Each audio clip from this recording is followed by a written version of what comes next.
जय हिंद फ्रेंड्स, आप सभी का एक बार फिर से स्वागत है जीके मिलेनियर्स में। आइए हम बात करेंगे आज जेपीएससी सेट प्रैक्टिस के अगले सेट में। और आज हम बात करेंगे जेपीएससी के तीसरे सेट की ओर हम बात करने वाले हैं। बता दें कि आज का ये सेट होगा वो पेपर वन का सेट होगा। इससे पहले हम दो सेट को हम पहले डाल चुके हैं। अगर आप नहीं देखें तो पिछले सेट में आप जाके देख सकते हैं। ये काफ़ी अच्छा सेट होने वाला है आपका। जब आप एक बार कंप्लीट पूरा देख लेंगे तो उससे आपको निश्चित ही पता चलेगा कि ये जो क्वेश्चन का लेवल है वो किस तरह का लेवल है और आप आसानी से पता कर पाएंगे। तो अंत तक बने रहिए। थोड़ा सा लंबा हो सकता है वीडियो, लेकिन आप सभी को ये काफ़ी बेनिफिट होने वाला है आज का ये सेशन।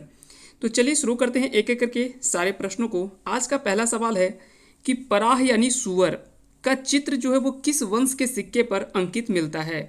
अब यहाँ पे पराह शब्द जो आता है ये सूअर के लिए उपयोग किया गया है। अब यहाँ पे बताना है कि किस शासक के सिक्के पर जो है वो इसका चित्र अंकित मिलता है।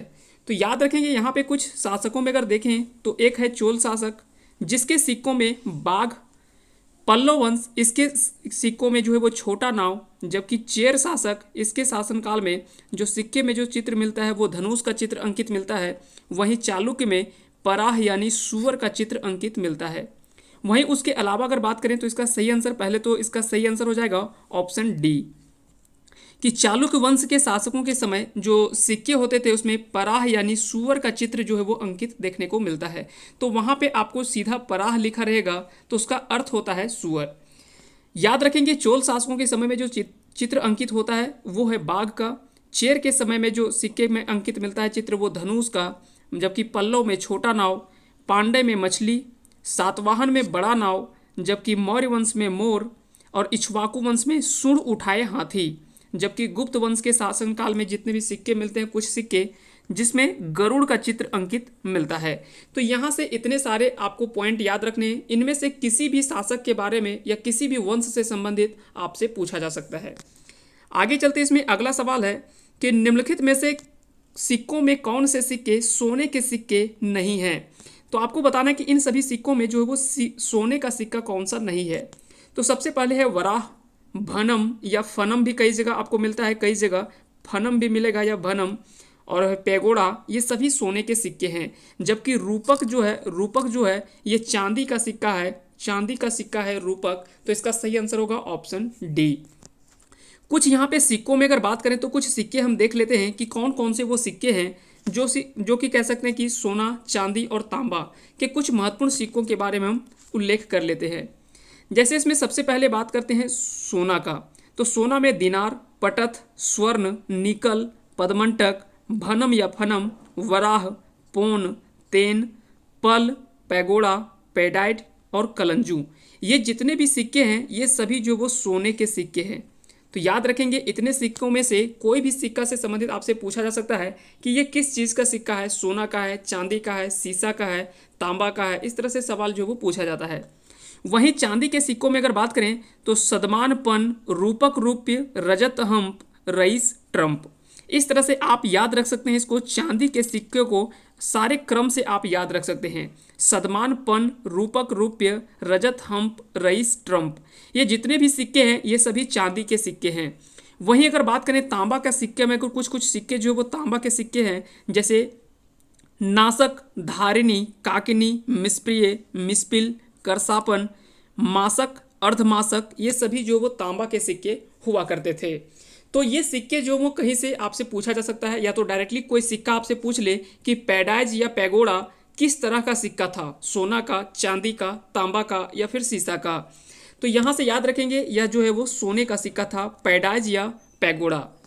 आगे चलते इसमें अगला सवाल है सही सुमेलित करें। इसमें से सुमेलित करना है। सबसे पहले इसमें दिया है लक्षणाध्यक्ष, कुछ अधिकारी है और उसके कार्य क्या होते थे। जैसे सबसे पहला है लक्षणाध्यक्ष, रूपदर्शक और सौवर्णिक। तो लक्षणाध्यक्ष का जो कार्य होता है वो सिक्का जारी करने वाले विभाग का अधीक्षक। सिक्का जारी करने वाले जो विभाग के अधीक्षक होते हैं उसे लक्षणाध्यक्ष के रूप में जाना जाता है। वहीं अगर बात करें रूपदर्शक, तो रूपदर्शक जो है ये सिक्कों की शुद्धता की जांच करने के लिए उसको शामिल किया गया था। उसके बाद अगला है सौवर्णिक। सौवर्णिक जो है ये सिक्का जारी करने वाले विभाग का प्रधान होता है। तो इसका जो सही आंसर हो जाएगा ऑप्शन ए इसका सही आंसर हो जाएगा। अब यहाँ पे एक चीज़ महत्वपूर्ण पॉइंट आपको याद रखना है कि ये जितने भी सिक्के हैं और ये जितने भी अधिकारी हैं, इसका वर्णन जो है वो कहाँ पर मिलता है। तो याद रखेंगे इसका जो वर्णन मिलता है, ये कह सकते हैं कि चाणक्य के कौटिल्य के अर्थशास्त्र में इन सभी सिक्कों की उल्लेख मिलता है। याद रखेंगे यहाँ पे सिक्कों से संबंधित कई सारे महत्वपूर्ण सवाल आपसे पूछा जाता है। जैसे हिंद यूनानी के सोने के जो सिक्के थे वो एस्टेटर के नाम से जाना जाता था। वहीं अगर बात करें भारत का प्राचीनतम सिक्का अगर पूछा जाए तो आहत सिक्का के नाम से जाना जाता है, जो पंचमार्क या धरन के नाम से भी जाना जाता है।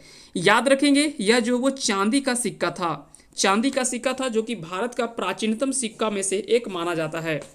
तो अगर पूछा जाए कि भारत का प्राचीनतम सिक्का कौन सा था, तो आहत सिक्के या पंचमार्क, जिसको धरन के नाम से भी जाना जाता है। चांदी का सिक्का हुआ करता था। कुषाण के सिक्कों में अगर बात करें तो शिव, नंदी और त्रिशूल के चित्र अंकित मिलता है। वहीं अगर बात करें सिकंदर कालीन सिक्के जो हैं ये डेरी एवं सुगौली के नाम से जाना जाता है। जबकि समुद्रगुप्त के सोने के सिक्के पर चीता से लड़ते हुए उसमें चित्र जो है वो अंकित किया गया है। तो याद रखेंगे समुद्रगुप्त के जो सोने के सिक्के थे उसमें चीता से लड़ते हुए इसे दिखाया गया है। और साथ ही साथ एक और यहाँ से सवाल पूछा जाता है कि वीणा बजाते हुए भी चित्र जो है वो अंकित मिलता है, तो वो समुद्रगुप्त के सोने के सिक्के में। वहीं अगर बात करें तो अश्वमेध पराक्रम शब्द जो है ये एक सिक्के में इनका मिलता है, समुद्रगुप्त के सिक्के में ही अश्वमेध पराक्रम शब्द ये भी कह सकते हैं कि उल्लेख मिलता है समुद्रगुप्त के सोने के सिक्के में। आगे चलते इसमें अगला कुछ हम पॉइंट देखते हैं महत्वपूर्ण पॉइंटों में। तो अगला इसमें दिया कि तमिल साहित्य में सोने के सिक्के को फनम के नाम से जाना जाता है।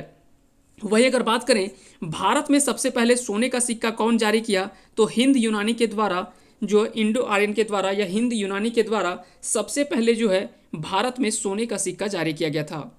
वहीं अगर बात करें उत्तर भारत में, तो उत्तर भारत में भी हिंद यूनानी के द्वारा ही सबसे पहले सोने का सिक्का जारी किया गया। सबसे ज्यादा सोने का सिक्का किसने जारी किया था, तो ये भी कई बार सवाल पूछा जाता है। तो गुप्त शासकों के द्वारा सबसे ज्यादा सोने का सिक्का जारी किया। सबसे शुद्ध सोने का सिक्का किसने जारी किया था, तो ये कुषाण शासकों के द्वारा। दक्षिण भारत में सबसे पहले सोने का सिक्का किसने जारी किया, कदम शासक ने। दक्षिण भारत में सबसे अधिक सोने का सिक्का, तो चोल शासक ने। सिक्कों पर लेख लिखवाने का कार्य जो शुरू किया वो हिंद यूनानियों ने शुरू किया है, जबकि सिक्कों पर राजा का चित्र अंकित करने का भी कार्य ये हिंद यूनानी के द्वारा ही शुरुआत की गई थी। जबकि शीशे का सिक्का सबसे पहले सातवाहन शासकों ने इसकी शुरुआत की थी। तो इतने महत्वपूर्ण फैक्ट हैं जो कि आपसे कई बार एग्जाम में सवाल जो है वो डायरेक्टली पूछा जाता है। आगे चलते इसमें अगला सवाल इसमें पूछा गया है। अगला सवाल जो है कि दक्षिण भारत का एकमात्र महाजनपद जो गोदावरी तट पर स्थित था किस नाम से जाना जाता है, तो वो एकमात्र राज्य जो था वो था असमक जो है वो दक्षिण भारत का एकमात्र महाजनपद है जो गोदावरी नदी के तट पर अवस्थित एकमात्र कह सकते हैं कि महाजनपद माना जाता है। अब यहाँ पे असमक की राजधानी जो है वो पोटली था, जबकि कुरु का राजधानी अहिछत्र, अवंती, कंबोज का राजधानी जो था वो हाटक था। तो यहाँ से भी कई बार सवाल जो वो डायरेक्टली पूछा जाता है कि इनमें से कौन सा महाजनपद था जो कि दक्षिण भारत में अवस्थित है। हम जानते हैं कि 16 महाजनपदों में सब उतना ज़्यादा इम्पोर्टेंट नहीं होता है, लेकिन कुछ ऐसे फैक्ट होते हैं जो कि आपके लिए इम्पोर्टेंट होता है। जैसे कौन कौन से हो सकते हैं, एक तो सबसे ज़्यादा जानते हैं कि वो एकमात्र दक्षिण भारत का था, बाकी सभी उत्तर भारत में थे। तो इस तरह के सवाल पूछा जा सकता है।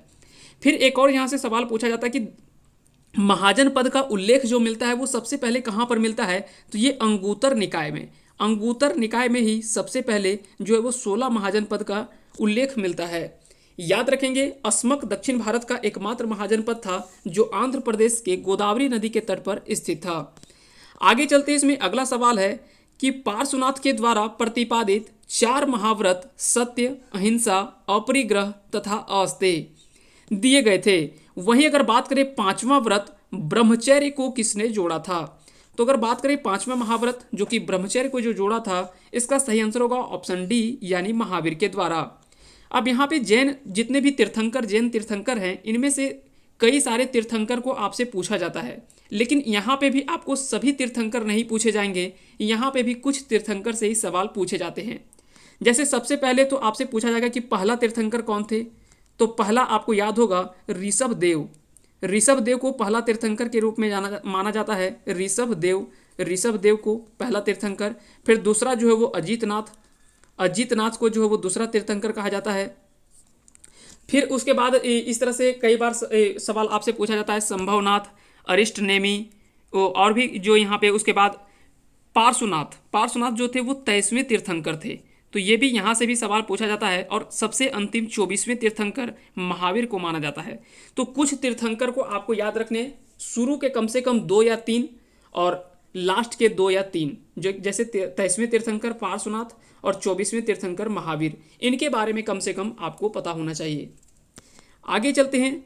इसमें से देख सकते हैं कि जैसे जैन धर्म के 5 व्रत सत्य, अहिंसा, अपरिग्रह और अस्तेय, ये 4 तो जोड़े थे किसने, तो 4 को तो जोड़ा था पार्श्वनाथ के द्वारा। जबकि 5वें ब्रह्मचर्य को जो कह सकते हैं कि 5वें ब्रह्मचर्य को जो जिसने जोड़ा था वो है महावीर। तो महावीर के द्वारा 5वां व्रत, जो जैन का 5 व्रत माना जाता है, उसमें ब्रह्मचर्य को महावीर के द्वारा जोड़ा गया था। अगला सवाल है कि चोल झील का निर्माण किस शासक के द्वारा किया गया था। चोल झील का निर्माण किस शासक के द्वारा किया गया था। ऑप्शन है राजराज प्रथम, राजेंद्र प्रथम, आदित्य प्रथम या विजयालय। तो याद रखेंगे इसका सही आंसर होगा राजेंद्र प्रथम के द्वारा चोल झील का निर्माण किया गया था। वहीं अगर बात करें चोल वंश का संस्थापक, तो विजयालय जो है वो चोल वंश के संस्थापक माने जाते हैं, जबकि चोल झील का निर्माण राजेंद्र प्रथम के द्वारा किया गया था।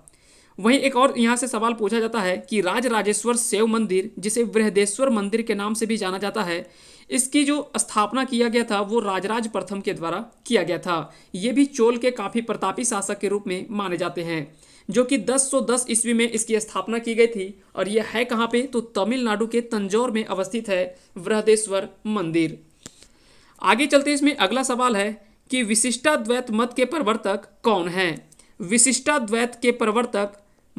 विशिष्टाद्वैतवाद मत के प्रवर्तक जो है वो कौन माने जाते हैं। तो इसका जो सही आंसर होगा ऑप्शन बी, यानी रामानुजाचार्य को। रामानुजाचार्य जो है वो विशिष्टाद्वैतवाद के मत के प्रवर्तक माने जाते हैं।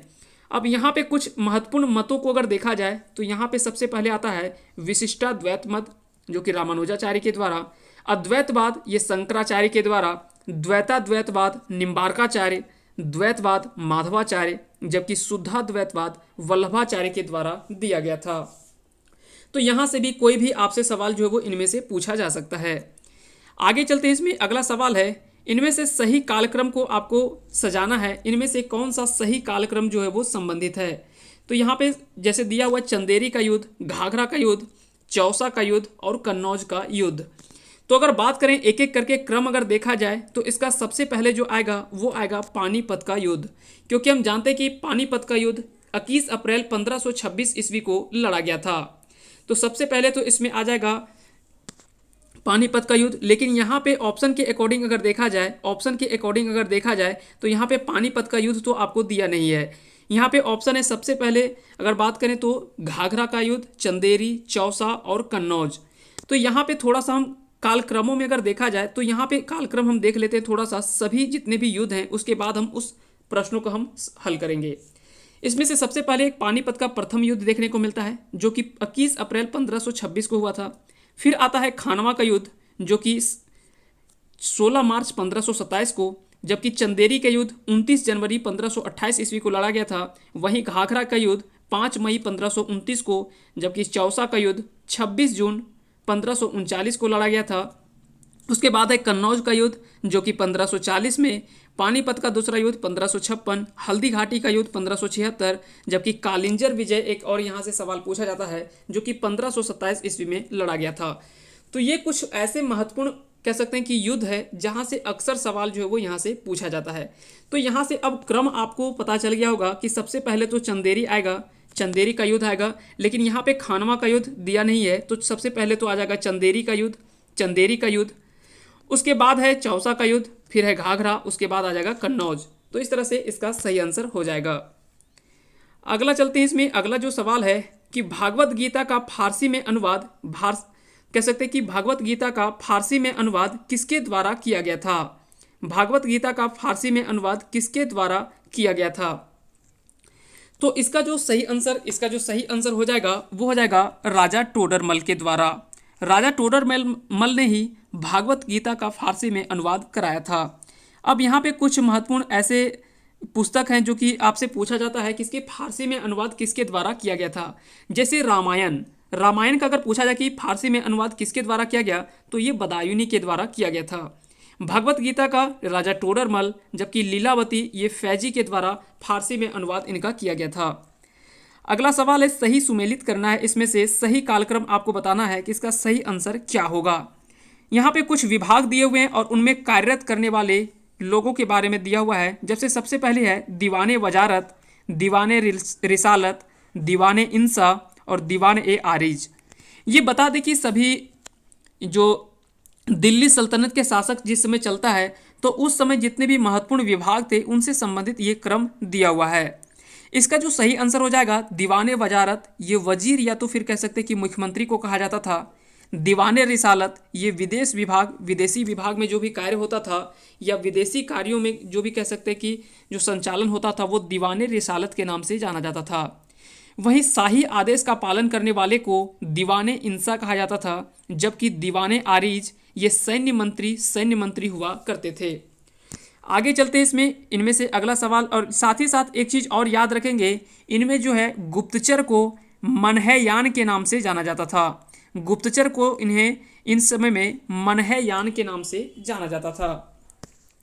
आगे चलते इसमें अगला सवाल है कि इसमें से कालक्रम आपसे पूछा जा रहा है कि यूरोपीय व्यापारियों का भारत आगमन का सही क्रम का चयन करें। अब यहाँ पे सबसे पहले कौन आया था? तो सबसे पहले आएगा पुर्तगाली, फिर आते हैं डच, फिर ब्रिटिश, फिर स्पेनिश, डेनिश, उसके बाद फ्रांसीसी। तो ये सभी कालक्रम आपसे कई बार जो है वो सवाल पूछा जाता है कि इनका व्यापारियों का आगमन, एक तो दो टाइप से यहाँ से सवाल बनता है कि सबसे पहले यूरोपीय व्यापारियों का भारत आगमन कब होता है, और दूसरा यहाँ पे जो भी फैक्ट्री का स्थापना होता है, यहाँ से भी कई बार सवाल आपसे पूछा जाता है। को दो टाइप से यहाँ पे मुख्य रूप से जो है वो सवाल पूछा जाता है। एक तो आपसे पूछा जाता है कि इनका भारत आगमन, और दूसरा कि फैक्ट्री जो है वो कब कब और कौन पहले इसकी यहाँ पे भारत में जो है वो फैक्ट्री की शुरुआत की थी। तो इससे संबंधित भी आपसे कालक्रम जो है वो पूछा जाता है। तो इसका सही आंसर होगा पुर्तगाली, डच, ब्रिटिश, डेनिश और फ्रांसीसी।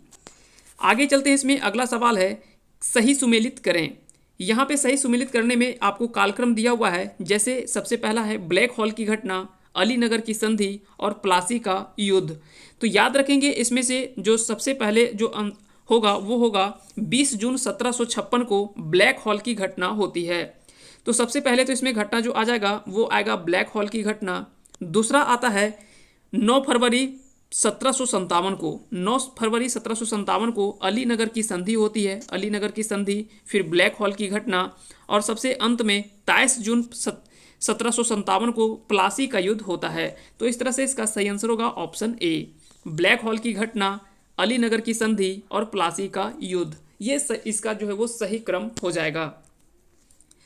और साथ ही साथ यहाँ पे कुछ और युद्ध दिए हुए हैं, जैसे प्लासी का युद्ध जो आपको पता ही होगा 23 जून 1757 को हुआ था। बक्सर का युद्ध 22 अक्टूबर 1764 को, जबकि अमृतसर की संधि 25 अप्रैल 1809 ईस्वी को हुआ था।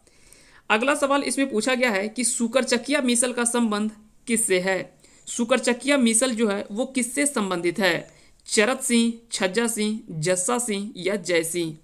तो याद रखेंगे सुकरचकिया मिसल या जो है वो चरत सिंह से संबंधित है। तो यहाँ से भी कई बार सवाल पूछा जाता है कि भंगी मिसल, सुकरचकिया मिसल या अहलूवालिया मिसल, इससे संबंधित जो वो व्यक्ति के बारे में आपसे पूछा जाता है। तो सुकरचकिया मिसल के जो कह सकते हैं कि माने जाते हैं वो मुख्य व्यक्ति माने जाते हैं वो चरत सिंह, फिर आगे है भंगी मिसल तो ये है छज्जा सिंह, और जबकि अहलूवालिया ये होगा जस्सा सिंह। आगे चलते हैं, इसमें अगला सवाल है कि सिख संप्रदाय के दूसरे गुरु जिसे गुरुमुखी लिपि का जनक माना जाता है, उस कह सकते हैं कि आपको बताना है कि वो कौन से गुरु थे जिन्होंने गुरुमुखी लिपि का जनक माना जाता है। तो याद रखेंगे सबसे पहले तो आपको पता होगा कि सिख धर्म के संस्थापक जो है वो गुरु नानक को माना जाता है। गुरु नानक ने जो वो सिख धर्म की स्थापना की थी, लेकिन इसके जो कह सकते हैं कि इन्हीं के गुरु नानक के ही शिष्य होते हैं, जो कि कह सकते हैं कि लहना के नाम से जाना जाता था। वो बाद में कह सकते हैं कि बाद में जाकर के जो है वो गुरु अंगद के नाम से जाना गया, और गुरु अंगद ही है जो कि गुरुमुखी लिपि का आविष्कार जो है वो किया गया था। तो याद रखेंगे, यह सिख धर्म के दूसरे गुरु थे जिन्होंने गुरुमुखी लिपि का आविष्कार किया है। जबकि सिख धर्म के संस्थापक कौन थे, तो इसका सही आंसर होगा सिख धर्म के संस्थापक गुरु नानक को माना जाता है। गुरु नानक जो है ये सिखों के संस्थापक माने जाते हैं। आगे चलते हैं, साथ ही साथ इसमें अगर बात करें गुरु अर्जुन देव, तो ये सिखों के 5वें गुरु थे, जबकि गुरु गोविंद सिंह ये सिखों के 10वें गुरु और अंतिम गुरु माने जाते हैं, जिन्होंने कह सकते हैं कि कई सारे महत्वपूर्ण कार्य भी किया है सिख धर्म के संबंधित। अगला सवाल है कि किसकी अध्यक्षता में हुए कलकत्ता अधिवेशन में महात्मा गांधी के नेतृत्व में असहयोग आंदोलन का प्रस्ताव पारित हुआ था। तो यहाँ से भी ये भी काफ़ी अच्छा सवाल है कि यहाँ से पूछा जा रहा है कि किसकी अध्यक्षता में हुए कलकत्ता अधिवेशन में महात्मा गांधी के नेतृत्व में असहयोग आंदोलन का प्रस्ताव पारित हुआ था। तो इसका जो सही आंसर हो जाएगा, इसका सही आंसर होगा ऑप्शन सी, यानी लाला लाजपत राय। लाला लाजपत राय इसका सही आंसर हो जाएगा। आइए देख लेते हैं थोड़ा सा, इसमें हम इन सभी चीज़ों को, पॉइंट जो भी है फैक्ट, इन सभी को हम देख लेते हैं। जैसे सन 1920 में कांग्रेस ने पहले कलकत्ता के विशिष्ट अधिवेशन और फिर नागपुर के 1920 ईस्वी के कह सकते हैं कि अंत आयोजित नियमित अधिवेशन में गांधी जी के नेतृत्व में असहयोग आंदोलन की शुरुआत हुई थी। याद रखेंगे 2020 में असहयोग आंदोलन के 100 वर्ष पूरे भी हो चुके हैं। इसके कारण से असहयोग आंदोलन आपके लिए इम्पोर्टेंट जो है वो माना जा रहा है, और यह अध्यक्षता जो की थी वह लाला लाजपत राय की अध्यक्षता में किया गया था। आगे चलते हैं, इसमें अगला सवाल है कि किसकी सीमा को जीरो लाइन कहते हैं। किसकी सीमा को जीरो लाइन कहते हैं? जम्मू कश्मीर पाकिस्तान, जम्मू कश्मीर चीन, तमिलनाडु और श्रीलंका, या त्रिपुरा और बांग्लादेश। तो याद रखेंगे त्रिपुरा और बांग्लादेश की सीमा को ही हम जीरो लाइन के नाम से जानते हैं। तो अगर पूछा जाए कि जीरो लाइन सीमा किसके किसके बीच में अवस्थित है, तो इसका सही आंसर होगा त्रिपुरा और बांग्लादेश के बीच में। अगला सवाल है कि डिब्रूगढ़ साइखोवा राष्ट्रीय उद्यान किस राज्य में स्थित है? तो इसका सही आंसर होगा ऑप्शन सी, यानी असम राज्य में डिब्रू साइखोवा राष्ट्रीय उद्यान अवस्थित है। साथ ही साथ असम में एक आपको और भी पता होगा काजीरंगा नेशनल पार्क, इसके बारे में भी आपको पता ही होगा, जो कि एक सिंह गैंडे के लिए ये काफ़ी प्रसिद्ध माना जाता है। इसके अलावे मिजोरम में जो है वो है डम्फा जो है वो मिजोरम में अवस्थित है। और इस तरह से साथ ही साथ आपको केबुल लामजाओ ये मणिपुर में अवस्थित है, जो कि एकमात्र तैरता हुआ नेशनल पार्क माना जाता है। ये कह सकते हैं कि जो कि लोकतक झील मणिपुर में अवस्थित है, जो कि तैरता हुआ एकमात्र नेशनल पार्क माना जाता है, जो कि है केबुल लामजाओ ये मणिपुर में अवस्थित है। अगला सवाल इसमें देखते हैं, यहाँ पे सुमेलित करने के लिए आपसे पूछा गया है, सही सुमेलित करने के लिए पूछा गया है। इसमें से आपको सही सुमेलित करना है। सबसे पहले नदी अगर बात करें तो वेनगंगा और पेनगंगा, पंचगंगा और दूधगंगा, अमरावती और हेमावती, सुबनश्री और धनश्री। ये बताना कि किन नदी की सहायक नदियां हैं। ये सहायक नदी है और यहाँ पे नदी दी गई है, आपको बताना कि किसकी किसकी सहायक नदियां हैं। सबसे पहले इसमें आता है वेनगंगा एवं पेनगंगा। याद रखेंगे वेनगंगा और पेनगंगा ये गोदावरी नदी की सहायक नदियां हैं। वहीं पंचगंगा और दूधगंगा ये कृष्णा की सहायक नदी है, जबकि अमरावती और हेमावती ये कावेरी की सहायक नदी है, जबकि सुबनश्री और धनश्री ये ब्रह्मपुत्र की सहायक नदियां हैं। तो इस तरह से इसका सही आंसर होगा ऑप्शन बी, यानी 4 3 2 1 इसका सही आंसर हो जाएगा। आगे चलते इसमें अगला सवाल है कि चोलामू झील भारत के सबसे अधिक ऊंचाई पर स्थित झील, जो कि लगभग 18,000 फीट ऊंचाई माना जाता है, यह किस राज्य में स्थित झील है? बताना कि चोलामू झील भारत की सबसे अधिक ऊंचाई पर स्थित झील माना जाता है, यह भारत के किस राज्य में स्थित है? तो इसका जो सही आंसर हो जाएगा कि तीस्ता नदी का उद्गम जो है वो माना जाता है चोलामू झील से। तो याद रखेंगे तीस्ता नदी का उद्गम भी यही चोलामू झील से होता है, जो कि सिक्किम राज्य में स्थित है। तो याद रखेंगे चोलामू झील यह सिक्किम राज्य में स्थित झील है, जहां से तीस्ता नदी का उद्गम भी होता है। अगला सवाल है कि सर्वाधिक जैव विविधता पाई जाती है। सर्वाधिक जैव विविधता कहाँ पाई जाती है? शांत घाटी, कश्मीर घाटी, सुरमा घाटी या फूलों की घाटी में? तो याद रखेंगे शांत घाटी यानी साइलेंट वैली। साइलेंट वैली के नाम से भी जाना जाता है, साइलेंट वैली के नाम से जाना जाता है। इसका जो सही आंसर हो जाएगा वो हो जाएगा केरल, यानी शांत घाटी केरल। कश्मीर घाटी ये तो आपको पता ही होगा, ये जम्मू कश्मीर में है। जबकि सुरमा घाटी आप सभी को पता है कि यह असम राज्य में अवस्थित है। जबकि फूलों की घाटी उत्तराखंड को कहा जाता है, वहीं पर स्थित है फूलों की घाटी। आगे चलते हैं, इसमें अगला सवाल है कि निम्नांकित में से किस स्थान पर 3 अर्धचंद्राकार समुद्र तट मिलते हैं? 3 अर्धचंद्राकार समुद्र तट मिलते हैं। मार्मागोवा, बालेश्वर, कोवलम या कन्याकुमारी में? तो याद रखेंगे इसका जो सही आंसर हो जाएगा बालेश्वर उड़ीसा में 3 अर्धचंद्राकार समुद्र तट मिलते हैं। इसका सही आंसर होगा बालेश्वर उड़ीसा। इसी में अगर अगला हम बात करें कोवलम, तो कोवलम आपको पता होगा कि ये केरल में अवस्थित है। जबकि कन्याकुमारी ये तमिलनाडु में स्थित है। जबकि मार्मागोवा बंदरगाह ये गोवा में अवस्थित बंदरगाह है। आगे चलते इसमें अगला सवाल है कि भारतीय संविधान के किस अनुच्छेद का संबंध अंतर्राज्यीय जल विवादों से है? अंतर्राज्यीय जल विवादों से यहाँ पे पूछा जा रहा है। इसका सही आंसर होगा ऑप्शन बी, यानी अनुच्छेद 262। अनुच्छेद 262 जो है वो अंतर्राज्यीय जल विवादों से संबंधित जो है वो अनुच्छेद 262 में इसका उल्लेख मिलता है। अगला सवाल है कि सही कथनों का चयन करें। आपको यहाँ पे सही कथन का चयन करना है। इसमें से ऑप्शन दिया, आप सबसे पहले स्टेटमेंट ध्यान से पढ़ें कि ब्राजील के रियो डी जेनेरियो में वर्ष 1992 में पर्यावरण तथा विकास के लिए संयुक्त राष्ट्र सम्मेलन द्वारा आयोजित कार्यक्रम में विश्व जल दिवस मनाने की पहल की गई। ये स्टेटमेंट सही है, क्योंकि हम जानते हैं कि सबसे पहले ब्राजील के रियो डी जेनेरियो में ही 1992 में पर्यावरण तथा विकास के लिए संयुक्त राष्ट्र सम्मेलन में आयोजित कार्यक्रम में ही विश्व जल दिवस मनाने की पहल की गई थी। दूसरा है कि सरकार के द्वारा 7 जून 2012 को राष्ट्रीय जल नीति 2012 संशोधित प्रारूप जारी किया गया। ये भी सही है। और तीसरा पूछा जा रहा है कि विश्व जल दिवस प्रत्येक वर्ष 20 मार्च को मनाया जाता है। तो याद रखेंगे यह स्टेटमेंट जो है वो गलत है, क्योंकि प्रत्येक वर्ष जल दिवस जो मनाया जाता है, विश्व जल दिवस, यह 20 मार्च नहीं 22 मार्च को मनाया जाता है। तो याद रखेंगे 22 मार्च को हर वर्ष विश्व जल दिवस मनाया जाता है। तो इसका सही आंसर होगा ऑप्शन बी, यानी 1 और 2। आगे चलते हैं, इसमें अगला सवाल पूछा गया है, यहाँ पे कुछ हेमेटाइट उत्पादक क्षेत्र है। जैसे अब सबसे पहले सवाल उठता है कि हेमेटाइट जो है वो किसका अयस्क है? तो याद रखेंगे लोहा का अयस्क है हेमेटाइट। यहाँ पे आपको कुछ अयस्क जो है वो लोहा के आपको याद रखना है। जब से सबसे पहले आता है मैग्नेटाइट, फिर आता है हेमेटाइट, उसके बाद आता है लिमोनाइट, उसके बाद आता है सीडेराइट, फिर आता है आयरन पायराइट। ये सभी जो वो लोहा का अयस्क है। आप इसे याद कैसे रख सकते हैं? तो महल से याद रख सकते हैं आप। म से हो गया मैग्नेटाइट, ह से हो गया हेमेटाइट, ल से हो गया लिमोनाइट और स से हो गया सीडेराइट। ये सभी जो है वो लोहा का मुख्य अयस्क माना जाता है। जबकि आयरन पायराइट ये भी लोहा का अयस्क है। इन सभी चीज़ों को आप याद रखेंगे। यहाँ पे आपको पूछा जा रहा है कि कौन सा जो वो उत्पादक क्षेत्र किस राज्य में अवस्थित है। सबसे पहले है बेल्लारी हॉस्पिट, अगला है बैलाडीला, फिर है नोवा मुंडी और है क्योझर।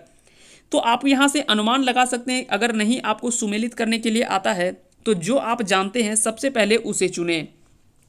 जैसे सबसे पहले इसमें नोवा मुंडी है, तो नोवा मुंडी तो आपको पता है कि इसका सही आंसर होगा झारखंड। क्योंझर आप सभी को पता होगा ये उड़ीसा में अवस्थित है।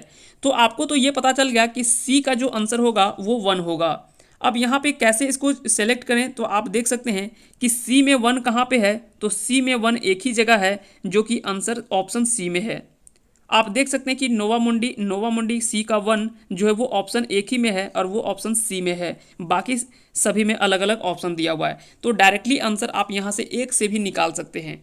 नहीं तो आप देख सकते हैं कि क्योझर उड़ीसा, तो आपका पता है कि डी में देखिए 2 एक ही जगह है, बाकी कहीं भी नहीं है। तो ये नहीं होगा। तो ऑप्शन एक ही बचा, ऑप्शन सी इसका सही आंसर होगा।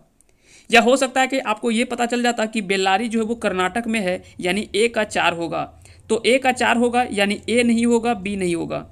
यहाँ पे या तो सी हो सकता है या तो डी हो सकता है। फिर यहाँ से हमने देख लिया कि डी नहीं होगा तो आंसर सी होगा। इस तरह से आप सुमेलित करने वाले प्रश्नों को आप हल कर सकते हैं। अगला सवाल इसमें देख लेते हैं। इसमें अगला सवाल पूछा गया कि निम्नलिखित में से कौन सा कथन असत्य है। कौन सा कथन असत्य है यहाँ से आपको बताना है। जैसे सबसे पहले दिया हुआ है कुड्डालूरू, ये तमिलनाडु में अवस्थित है। एलेपी बंदरगाह कर्नाटक, मछलीपट्टनम आंध्र प्रदेश और हजीरा गुजरात में। तो इसका जो सही आंसर हो जाएगा ऑप्शन बी यानी एलेपी बंदरगाह। एलेपी बंदरगाह याद रखेंगे यह कर्नाटक में नहीं, यह केरल राज्य में अवस्थित है। तो एलेपी बंदरगाह जो है ये भारत के केरल राज्य में अवस्थित बंदरगाह है। बाकी सभी कथन सही हैं, बी कथन जो वो गलत है क्योंकि यह कर्नाटक में नहीं केरल में अवस्थित है। अब आइए कुछ हम महत्वपूर्ण बंदरगाहों को थोड़ा सा एक नज़र देख लेते हैं कि कौन कौन से बंदरगाह जो है वो किस राज्य में अवस्थित हैं। जैसे अगर केरल में अगर बात करें तो एलेपी के साथ साथ नीनदकारा, कालीकट और क्विलोन, ये सभी जो वो केरल में अवस्थित है। कालीकट को आप याद रखेंगे पुराने समय में कोझिकोड के नाम, वर्तमान में कोझिकोड के नाम से भी जाना जाता है। प्राचीन नाम इसका था कालीकट, अभी वर्तमान में इसे कोझिकोड के नाम से भी जाना जाता है। कोझिकोड बंदरगाह भी कहा जाता है। तमिलनाडु में तूतीकोरिन, नागपट्टनम, एन्नोर और चेन्नई बंदरगाह अवस्थित हैं। वहीं अगर बात करें गुजरात में तो कांडला बंदरगाह, ओखा, बेरी बंदर, जखाऊ और मांडवी। जबकि ओडिशा में बंदरगाहों में अगर बात करें तो पाराद्वीप और गोपालपुर। जबकि कर्नाटक में न्यू मंगलोर, माल्ले, होनावर और कारवाड़। जबकि महाराष्ट्र में जवाहरलाल नेहरू बंदरगाह, जिसे नाहवा सोवा के नाम से भी जाना जाता है। तो कई बार एग्जाम में डायरेक्टली पूछा जाता है कि नाहवा सोवा या तो नाहवा सोवा बंदरगाह को किस नाम से जाना जाता है, महात्मा गांधी बंदरगाह, जवाहरलाल नेहरू बंदरगाह। इस तरह से सवाल जो वो आपसे पूछा जाता है। फिर है रत्नागिरी और रेडी, ये सभी जो वो महाराष्ट्र में अवस्थित बंदरगाह है। जबकि गोवा में मार्मोगोवा, गोवा में मार्मोगोवा। जबकि पश्चिम बंगाल में हल्दिया और कोलकाता, ये महत्वपूर्ण बंदरगाह अवस्थित है। आगे चलते हैं। इसमें अगला सवाल है कि निम्नलिखित में से कौन सा भारतीय संविधान के अंतर्गत मौलिक कर्तव्यों में सम्मिलित नहीं है। आपको बताना कि यहाँ पे कौन सा है जो कि मौलिक कर्तव्य में शामिल नहीं है। तो ये आपको बताना है कि मौलिक कर्तव्य के अंतर्गत कौन सा नहीं आता है। देश की रक्षा करना और राष्ट्र की सेवा करना, बिल्कुल यह एक मौलिक कर्तव्य है। हमारी सामाजिक संस्कृति की गौरवशाली परंपरा का महत्व समझना और उसका परिरक्षण करना, तो इसका भी सही आंसर हो जाएगा, बिल्कुल ये भी है। ग्राम पंचायतों के गठन में सहायता करना, इसका उल्लेख जो है वो हमारे मौलिक कर्तव्यों में शामिल नहीं है। जबकि सार्वजनिक संपत्ति को सुरक्षित रखना एवं हिंसा से दूर रहना, ये भी कह सकते कि मौलिक कर्तव्यों में शामिल है। लेकिन याद रखेंगे इसका आंसर जो हो जाएगा वो ऑप्शन सी होगा, यानी ग्राम पंचायतों के गठन से संबंधित जो है वो आपको याद होगा कि मौलिक कर्तव्यों की संख्या जो है वो मूल रूप से सबसे पहले जो था वो 10 था। मूल रूप से जो था वो 10 था, बाद में इसे बढ़ाकर 11 कर दिया गया। तो वर्तमान में अगर बात करें मौलिक कर्तव्यों की संख्या तो कितना है, तो वो 11 कुल मौलिक कर्तव्य देखने को मिलते हैं। अब यहाँ पे याद रखेंगे भाग 4 के ए में 51 आर्टिकल 51A में मौलिक कर्तव्य का उल्लेख मिलता है। वहीं अगर बात करें ग्राम पंचायत, तो ग्राम पंचायत आपको याद होगा कि भाग 4 के अनुच्छेद 40 में ग्राम पंचायत का उल्लेख जो है वो आपको मिलता है। पंचायती राज व्यवस्था से कई बार सवाल पूछा जाता है कि पंचायती राज व्यवस्था का उल्लेख किस अनुच्छेद में मिलता है, तो आर्टिकल 40 में इसका जो है वो उल्लेख मिलता है। आगे चलते इसमें अगला सवाल जो पूछा गया है वो है संविधान का निम्न अनुच्छेदों में से कौन सा एक उपबंधित करता है कि मत बराबर होने की दशा में लोकसभा के अध्यक्ष का मत जो है वो निर्णायक होगा और वह उसका प्रयोग करेगा। यह किस आर्टिकल में इसका उल्लेख मिलता है, तो इसका सही आंसर होगा ऑप्शन बी। हम जानते हैं कि जब संविधान के अनुच्छेदों में यह उपबंध किया गया है कि जब कह सकते हैं कि लोकसभा में अगर बराबरी का मत आ जाता है तो वैसे में लोकसभा के अध्यक्ष जो होते हैं उन्हें निर्णायक मत देने का अधिकार प्राप्त है और उसका वह प्रयोग उस समय करते हैं। तो वह किस आर्टिकल के तहत, तो आर्टिकल 100, एक आर्टिकल अनुच्छेद कह सकते हैं कि 100 के तहत सामान्य स्थिति में लोकसभा का अध्यक्ष मत नहीं देता है। तो सिंपल स्थिति में तो यह ऐसा नहीं होता है, परंतु बराबर की स्थिति में अनुच्छेद 100 के तहत मत दे सकता है। आगे चलते इसमें अगला सवाल है वो है संविधान के अंतर्गत निम्नलिखित में से कौन सा मौलिक अधिकार केवल भारतीय नागरिकों को प्राप्त है, भारत में रहने वाले विदेशियों को नहीं। तो यहाँ से आपको बताना कि इनमें से कौन सा अधिकार जो है वो भारतीय नागरिकों को प्राप्त है और भारत में रहने वाले विदेशियों को नहीं है। तो विधि के समक्ष समानता ये बिल्कुल होगा। जीवन तथा व्यक्तिगत स्वतंत्रता के रक्षण ये भी है। धर्माचरण की स्वतंत्रता ये भी है। लेकिन विचार तथा अभिव्यक्ति की स्वतंत्रता जो है वो भारत में रहने वाले विदेशियों को नहीं प्राप्त है। तो इसका आंसर जो हो जाएगा वो ऑप्शन बी इसका सही आंसर हो जाएगा। अगला सवाल इसमें पूछा गया है, अगला सवाल है, ये भी काफ़ी अच्छा सवाल है कि निम्नलिखित कर्तव्यों पर विचार करें, वक्तव्यों पर विचार कीजिए और नीचे दिए गए कूट का सही उत्तर चुनिए। राज्य निर्वाचन आयोग एक संवैधानिक प्राधिकरण है। राज्य निर्वाचन आयोग एक संवैधानिक प्रावधान है। कारण दिया हुआ है कि ग्रामीण स्थानीय निकायों के निर्वाचन पर भारत के निर्वाचन आयोग का निरीक्षण रहता है।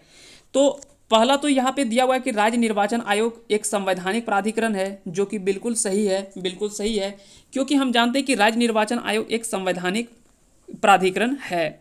दूसरा इसमें दिया हुआ है कि इसका कारण जो दिया हुआ है, कारण इसमें दिया हुआ है कि ग्रामीण स्थानीय निकायों के निर्वाचन पर भारत के निर्वाचन आयोग का निरीक्षण रहता है, जो कि यह कह सकते हैं कि गलत है, क्योंकि हम जानते हैं कि ग्रामीण स्थानीय निकायों में जो निर्वाचन पर जो अधिकार होता है वो राज्य निर्वाचन आयोग का होता है, यानी राज्य के निर्वाचन आयोग का होता है, ना कि भारत के केंद्रीय निर्वाचन आयोग का होता है। तो इस तरह से इसका जो सही आंसर होगा कि ए तो सही है परंतु आर जो है वो गलत है। तो इसका सही आंसर हो जाएगा ऑप्शन डी। अगला सवाल है कि व्यक्तिगत स्वतंत्रता के लिए उच्च न्यायालय निम्नलिखित में से किस रीट को जारी कर सकता है। यहाँ पे पूछा जा रहा है कि व्यक्तिगत स्वतंत्रता के लिए उच्च न्यायालय निम्नलिखित में से किस रीट को जारी कर सकता है। बंदी प्रत्यक्षीकरण, परमादेश, अधिकार परीक्षा या प्रतिषेध। तो इसका जो सही आंसर होगा ऑप्शन ए, यानी बंदी प्रत्यक्षीकरण। आप सभी को पता होगा कि व्यक्तिगत स्वतंत्रता के लिए उच्च न्यायालय अनुच्छेद 226 के तहत बंदी प्रत्यक्षीकरण रीट जो है वो जारी कर सकता है। इसके द्वारा न्यायालय किसी भी गिरफ्तार व्यक्ति को न्यायालय के सामने प्रस्तुत करने का आदेश देता है।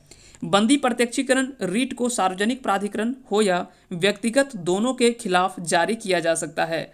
अब यहाँ पे 5 रीट आपको याद होने चाहिए। 5 रीट कौन कौन से हैं? यहाँ पे सबसे पहला है बंदी प्रत्यक्षीकरण, परमादेश, अधिकार परीक्षा, प्रतिषेध और उत्प्रेषण।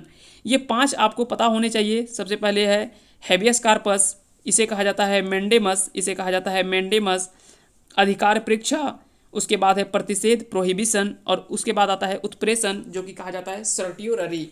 तो इन सभी चीज़ों को आप याद रखने हैं और साथ ही साथ ये 5 रीट आपको याद होने चाहिए।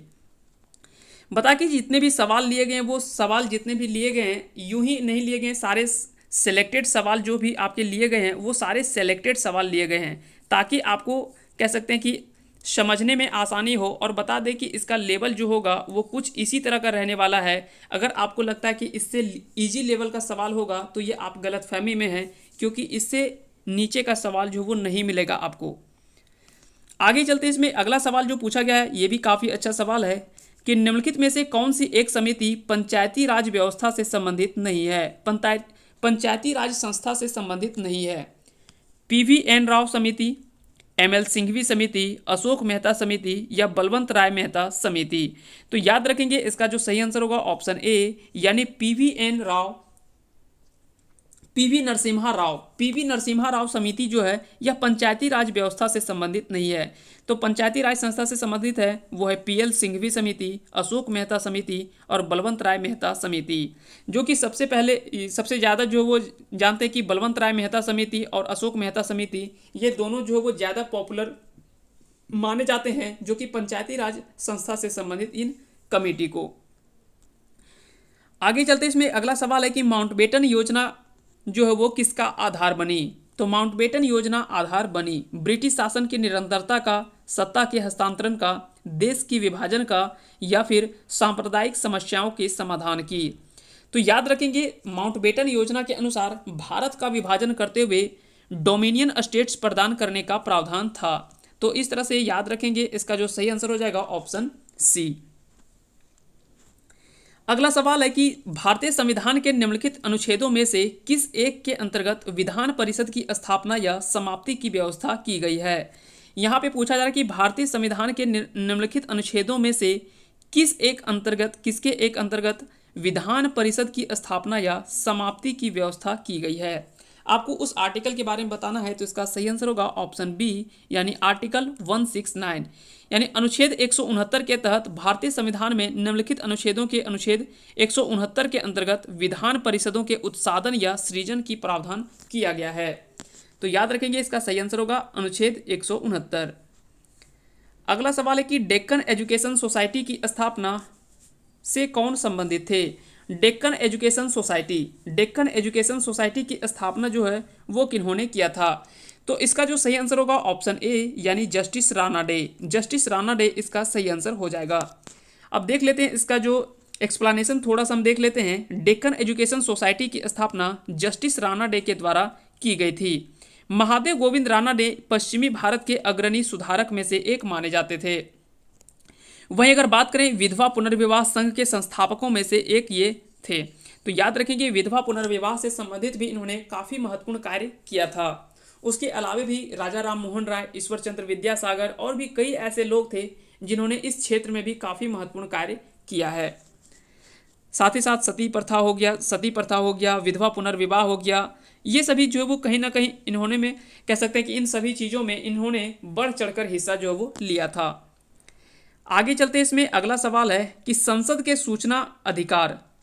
सूचना का अधिकार अधिनियम को भारत के राष्ट्रपति की स्वीकृति कब प्राप्त हुई।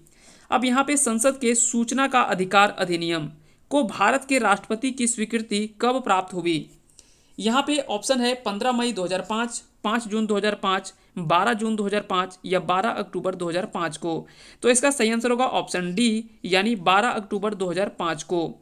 याद रखेंगे संसद के सूचना का अधिकार अधिनियम को भारत के राष्ट्रपति की स्वीकृति 12 अक्टूबर 2005 को प्राप्त हुई थी। अगला सवाल है गांधीवादी अर्थव्यवस्था किस पर आधारित है। गांधीवादी अर्थव्यवस्था किस पर आधारित है। प्रतिस्पर्धा पर, न्यास पर या राज्य नियंत्रण पर या इनमें से कोई नहीं। तो याद रखेंगे गांधीवादी अर्थव्यवस्था या न्यास पर आधारित है। तो इसका सही आंसर होगा ऑप्शन बी यानी न्यास पर आधारित है। अगला सवाल इसमें पूछा गया है कि किस देश की आर्थिक वृद्धि की सर्वाधिक उपयुक्त माप है। अब यहाँ पे इकोनॉमिक्स के सवाल हैं कि किस देश की आर्थिक वृद्धि की सर्वाधिक उपयुक्त जो माप है वो किससे हम कर सकते हैं। तो याद रखेंगे सकल घरेलू उत्पाद यानी ग्रॉस डोमेस्टिक प्रोडक्ट, सकल घरेलू उत्पाद के माध्यम से ही देश की आर्थिक वृद्धि का सबसे उत्तम मापी जो है वो किया जा सकता है। इसका सही आंसर होगा ऑप्शन ए यानी सकल घरेलू उत्पाद। आइए हम थोड़ा सा समझते हैं कि आखिर में ये जीडीपी है क्या, ग्रॉस डोमेस्टिक प्रोडक्ट होता क्या है। थोड़ा सा इसके बारे में हम देख लेते हैं, उसके बाद आगे भी हम बात करेंगे। अगला यहाँ पे देख लेते हैं, अगर सवालों में अगर बात करें देश की आर्थिक वृद्धि की माप सकल घरेलू उत्पाद से किया जाए तो यह सर्वाधिक उत्तम होता है। जीडीपी अगर बात करें तो जीडीपी ग्रॉस डोमेस्टिक प्रोडक्ट इसका फुल फॉर्म होता है। याद रखेंगे देश की भौगोलिक आर्थिक सीमा के अंतर्गत किए गए संपूर्ण उत्पादन से है, चाहे उसका उत्पादन देश का नागरिक करे अथवा विदेशी नागरिक। अब यहाँ पे सवाल कुछ इस तरह से आप समझ सकते हैं। मान लेते हैं कि ये भारत देश का सीमा इस तरह से है।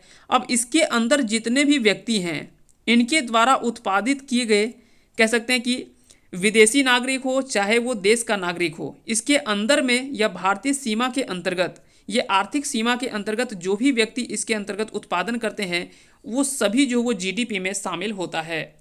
आइए थोड़ा सा हम देखते हैं कि जीडीपी का आखिर माप जो होता है वो किस तरह से होता है।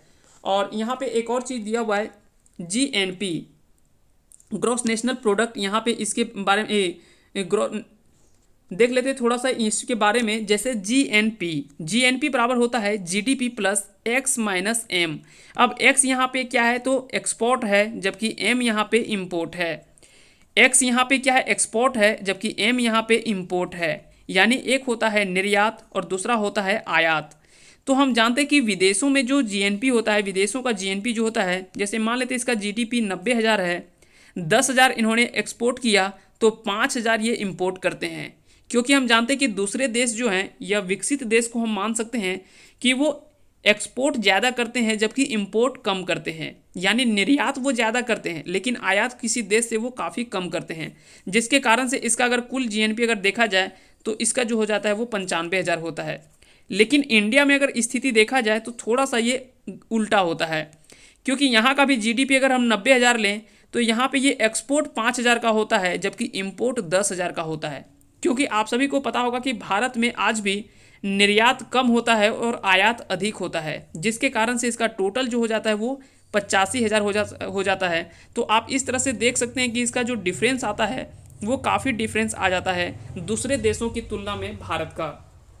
इसी के आधार पर आज भी देखेंगे कि जिस तरह से जितना नेट प्रॉफिट जितना होना चाहिए उतना नेट प्रॉफिट इसी के कारण से नहीं हो पाता है, और हमारा जीडीपी जो उतना स्पीड से बूस्ट जो है वो नहीं हो पा रहा है, क्योंकि यहाँ पे हमारा इंपोर्ट जो है वो ज़्यादा होता है जबकि एक्सपोर्ट जो वो काफ़ी कम होता है। जबकि हमको एक्सपोर्ट ज़्यादा करना चाहिए और इंपोर्ट हमें कम करना होगा, तभी हम इसको संतुलित कर सकते हैं। आगे चलते इसमें अगला सवाल है कि राष्ट्रीय आय का सामान्य अर्थ होता है। राष्ट्रीय आय का सामान्य अर्थ क्या होता है? ऑप्शन यहाँ पे दिया हुआ है, बाजार मूल्य पर कुल राष्ट्रीय उत्पाद मूल्य में अप्रत्यक्ष कर घटाकर तथा सब्सिडी जोड़कर। बाजार मूल्य पर कुल राष्ट्रीय उत्पाद मूल्य में अप्रत्यक्ष कर को घटाकर तथा सब्सिडी जोड़कर। ऑप्शन बी है, साधन लागत मूल्य पर शुद्ध राष्ट्रीय उत्पाद मूल्य में अप्रत्यक्ष कर घटाकर और सब्सिडी जोड़कर। या फिर अगला है, बाजार मूल्य में शुद्ध राष्ट्रीय उत्पाद में अप्रत्यक्ष कर घटाकर और सब्सिडी जोड़कर। तो याद रखेंगे इसका जो सही आंसर होगा ऑप्शन सी इसका सही आंसर हो जाएगा। बाजार मूल्य में शुद्ध राष्ट्रीय उत्पाद जो होता है उसमें अप्रत्यक्ष कर यानी इनडायरेक्ट टैक्स को उसमें घटा दिया जाता है और उसमें सब्सिडी जोड़ दिया जाए तो वही जो है वो हमारा नेशनल इनकम कहलाता है। तो राष्ट्रीय आय का सामान्य अर्थ जो होता है वो होता है बाजार मूल्य में शुद्ध राष्ट्रीय उत्पाद में बाजार मूल्य के शुद्ध राष्ट्रीय उत्पाद में अप्रत्यक्ष कर को यानी इनडायरेक्ट टैक्स को घटाकर और उसमें सब्सिडी जोड़कर निकाला जाता है नेशनल इनकम। आगे चलते हैं, अगला सवाल है कि द वेल्थ ऑफ नेशंस के लेखक कौन है जिसे पूंजीवादी अर्थव्यवस्था का उद्गम स्रोत माना जाता है? तो याद रखेंगे इसका जो सही आंसर हो जाएगा, इसका जो सही आंसर होगा वो होगा एडम स्मिथ। एडम स्मिथ इसका जो सही आंसर हो जाएगा, एडम स्मिथ इसका सही आंसर होगा, क्योंकि जानते हैं कि अर्थशास्त्र के जनक एडम स्मिथ के द्वारा लिखा गया था। तो और अर्थशास्त्र के जनक एडम स्मिथ के द्वारा ही यह पुस्तक लिखा गया था, द वेल्थ ऑफ नेशंस। याद रखेंगे इसके अनुसार जैसे अगर बात करें कि एडम स्मिथ ने जो है वो अर्थशास्त्र का जो डिफिनेशन दिया है, उन्होंने बताया कि यह धन का विज्ञान है। इकोनॉमिक्स जो है यानी अर्थशास्त्र जो है वह धन का विज्ञान है, यह एडम स्मिथ ने कहा था। इन्होंने अपनी पुस्तक में पहला स्थान जो है वो धन को तथा दूसरा स्थान जो है वो मानव को दिया है। तो याद रखेंगे एडम स्मिथ ने जो वो अर्थशास्त्र को धन का विज्ञान कहा है। इसके अनुसार पुस्तक में पहले स्थान को जो है वो धन को दिया है और दूसरा स्थान मानव को दिया है। इन्होंने मानव को भी दो भागों में बांटा है, एक है आर्थिक मानव और दूसरा है गैर आर्थिक मानव। इन्होंने भी मानव को दो भागों में बांटा है। तो हो सकता है कि अगर सवाल में आपसे पूछा जाए कि इनमें से किस अर्थशास्त्री ने जो अर्थशास्त्र को धन का विज्ञान कहा है, तो एडम स्मिथ इसका सही आंसर होगा, जिसे अर्थशास्त्र के जनक के रूप में माना जाता है। साथ ही साथ इस तरह से भी पूछा जाता है कि इन्होंने अपने पुस्तक में पहले स्थान पर धन को और दूसरे स्थान पर मानव को दिया है, वह अर्थशास्त्री कौन है? तो वो भी आंसर हो जाएगा एडम स्मिथ। आगे चलते हैं, इसमें अगला सवाल है कि वैश्वीकरण के 4 अंगों में कौन सा विकसित देशों ने नहीं दिया? तो यहाँ से आपको बताना है कि वैश्वीकरण के 4 अंगों में से कौन सा विकसित देशों ने इसको नहीं दिया। इसमें सबसे पहला है कि बिना बाधा के आयात निर्यात हो सके। बिल्कुल ये कह सकते हैं कि विकसित देशों के द्वारा दिया गया है कि बिना बाधा के आयात निर्यात हो सके। बिना बाधा के पूंजी का आदान प्रदान हो सके, ये भी विकसित देशों के द्वारा दिया गया है। अगला है कि बिना बाधा के तकनीकी का आदान प्रदान हो सके, ये भी विकसित देशों के द्वारा दिया गया है। जबकि ऑप्शन डी जो है बिना बाधा के श्रमिकों का आदान प्रदान हो सके, यह जो दिया गया है वह विकासशील देशों के द्वारा दिया गया है, विकासशील देशों के द्वारा, ना कि विकसित देशों के द्वारा। इसके बारे में आप समझ सकते हैं, यहाँ से भी कई सारे इंपॉर्टेंट यहाँ से फैक्ट जो वो हो सकता है। जैसे इसमें सबसे पहला पूछा गया कि बिना बाधा के आयात निर्यात हो सके, यानी बिना टैक्स के अगर आयात निर्यात करेंगे तो ऐसे केस में क्या है कि इंडिया को यहाँ पे नुकसान हो जाएगा। नुकसान इसलिए हो जाएगा क्योंकि हम जानते हैं कि हम ज़्यादातर जो है वो कह सकते हैं कि ज़्यादातर हम आयात करते हैं और कम निर्यात करते हैं, जिसके कारण से ऐसे केसेस में हमारा लॉस हो सकता है। बिना बाधा के पूंजी का आदान प्रदान करना, ये भी कह सकते हैं कि हमारे लिए विकसित देशों के लिए संभव हो सकता है, विकासशील के लिए थोड़ा दिक्कत होगा। फिर है बिना बाधा के तकनीकी का आदान प्रदान हो सके। बिना बाधा के तकनीकी आदान प्रदान होना, यहाँ से थोड़ा बहुत फ़ायदा हो सकता है, क्योंकि टेक्निक अगर कहीं आदान प्रदान एक दूसरे देश से अगर कहीं एक दूसरे से अगर कहीं आदान प्रदान करते हैं तो वहाँ से भी कह सकते हैं कि फ़ायदा हो सकता है, जिससे कह सकते हैं कि नए नए टेक्निक हम ले सकते हैं दूसरे देशों से। इसमें से देख सकते हैं कि बिना बाधा के श्रमिकों का आदान प्रदान हो सके, यह विकासशील देशों के द्वारा दिया गया। अब यहाँ पे सबसे पहले तो यही सवाल उठता है कि आखिर में वैश्वीकरण होता क्या है। तो एक देश की अर्थव्यवस्था को पूरे विश्व की अर्थव्यवस्था के साथ जोड़ देना, यही वैश्वीकरण कहलाता है। तो याद रखेंगे, किसी भी देश की अर्थव्यवस्था को पूरे विश्व की अर्थव्यवस्था के साथ जोड़ देना वैश्वीकरण कहलाता है। तो इस तरह के सवाल जो वो आपसे एग्जाम में जरूर पूछा जाता है, यहाँ पे आप ध्यान रखेंगे। अगला सवाल है कि मानव विकास सूचकांक से संबंधित है। मानव विकास सूचकांक से संबंधित है। पहला है जीवन प्रत्याशा, दूसरा है प्रति व्यक्ति आय और तीसरा है साक्षरता दर। याद रखेंगे, प्रति व्यक्ति आय जो है यह अमेरिकी डॉलर के आधार पर यह तैयार होता है। तो इस तरह से याद रखेंगे, इसका जो सही आंसर हो जाएगा वो होगा ऑप्शन डी, यानी उपयुक्त सभी। 1, 2 और 3 ये तीनों के आधार पर मानव विकास सूचकांक यानी ह्यूमन डेवलपमेंट इंडेक्स जो है वो जारी किया जाता है, और ये मानव विकास सूचकांक जो तैयार होता है इन तीनों पहलुओं को भी शामिल किया जाता है और इन तीनों के आधार पर ही तैयार होता है। आगे देखते हैं, इसमें से कुछ हम इंपॉर्टेंट फैक्ट को देख लेते हैं। जैसे मानव विकास सूचकांक ह्यूमन डेवलपमेंट इंडेक्स के प्रतिपादक महबूब उल हक को माने जाते हैं, जिनके सहयोगी अमर्त्य सेन थे। तो यहाँ से भी आपसे पूछा जा सकता है कि मानव विकास सूचकांक के प्रतिपादक किसे माना जाता है। तो महबूब उल हक को माना जाता है, जिसके सहयोगी थे अमर्त्य सेन। इसका प्रकाशन पहली बार अगर बात करें तो 1990 में किया गया था। यह यूएनडीपी यानी यूनाइटेड नेशन डेवलपमेंट प्रोग्राम के द्वारा जारी किया जाता है। तो अगर आपसे पूछा जाए कि मानव विकास सूचकांक ह्यूमन डेवलपमेंट इंडेक्स किसके द्वारा जारी किया जाता है, तो यूएनडीपी के द्वारा जारी होता है। आगे चलते इसमें अगला सवाल है कि मुद्रास्फीति की स्थिति में क्या होता है। मुद्रा स्थिति में कह सकते हैं कि क्या होता है जब स्थिति मुद्रास्फीति के आ जाता है। मुद्रा की क्रय शक्ति बढ़ जाती है। बिल्कुल नहीं, ये गलत है, क्योंकि मुद्रा की क्रय शक्ति जो होता है वो घट जाता है। लोगों की क्रय शक्ति बढ़ जाती है। लोगों की क्रय शक्ति बढ़ जाती है। बिल्कुल इसका सही आंसर होगा ऑप्शन बी कि लोगों की क्रय शक्ति बढ़ जाती है। कीमत स्तर में कमी आ जाती है। तो कीमत स्तर में कमी नहीं, कीमत स्तर में तो और बढ़ोतरी हो जाती है, तो ये भी नहीं होगा। आइए हम थोड़ा सा समझते हैं कि आखिर में मुद्रास्फीति की स्थिति क्या होता है, और जब ऐसा स्थिति आता है तो आखिर में क्या कारण होता है। मान लेते हैं कि आपके पास कोई भी वस्तु है, वह 1 केजी है। 1 केजी वस्तु है, लेकिन यहाँ पे खरीदने वाले कम से कम 20 आदमी हैं। खरीदने वाले यहाँ पे 20 आदमी हो गए। अब यहाँ पे क्या कि 20 आदमी को ये सभी को चाहिए, और यहाँ पे वस्तु जो है वो इतना ही है। वस्तु जो है यहाँ पे इतना ही है, लेकिन पैसे सबके पास हैं और वस्तु जो है वो काफ़ी कम है। अब ऐसे केसेस में क्या होगा कि देखेगा कि वस्तु तो काफ़ी कम है और ख़रीदने वाले व्यक्ति यहाँ पे ज़्यादा हैं। तो वैसे में क्या होता है कि ये स्वाभाविक बात है कि इसकी डिमांड जो वो जैसे बढ़ेगा, तो ये कह सकते हैं कि कहीं ना कहीं ये महंगाई जो वो बढ़ेगा, और पैसे की वैल्यू यहाँ पे थोड़ा जो होता है वो मुद्रा की क्रय शक्ति जो होता है वो घट जाता है। तो याद रखेंगे, मुद्रा की क्रय शक्ति यहाँ पे घट जाता है, तो ये कभी भी नहीं होगा कि मुद्रा की क्रय शक्ति जो मुद्रास्फीति में बढ़ जाती है, ये गलत होगा। मुद्रा की क्रय शक्ति बढ़ जाती है, लोगों की क्रय शक्ति बढ़ जाती है। यहाँ पे आपकी क्रय शक्ति जो वो बढ़ जाता है, लेकिन मुद्रा की क्रय शक्ति घट जाती है। आइए थोड़ा सा हम देख लेते हैं आखिर इसके बारे में, आखिर ये कंडीशन होता क्या है।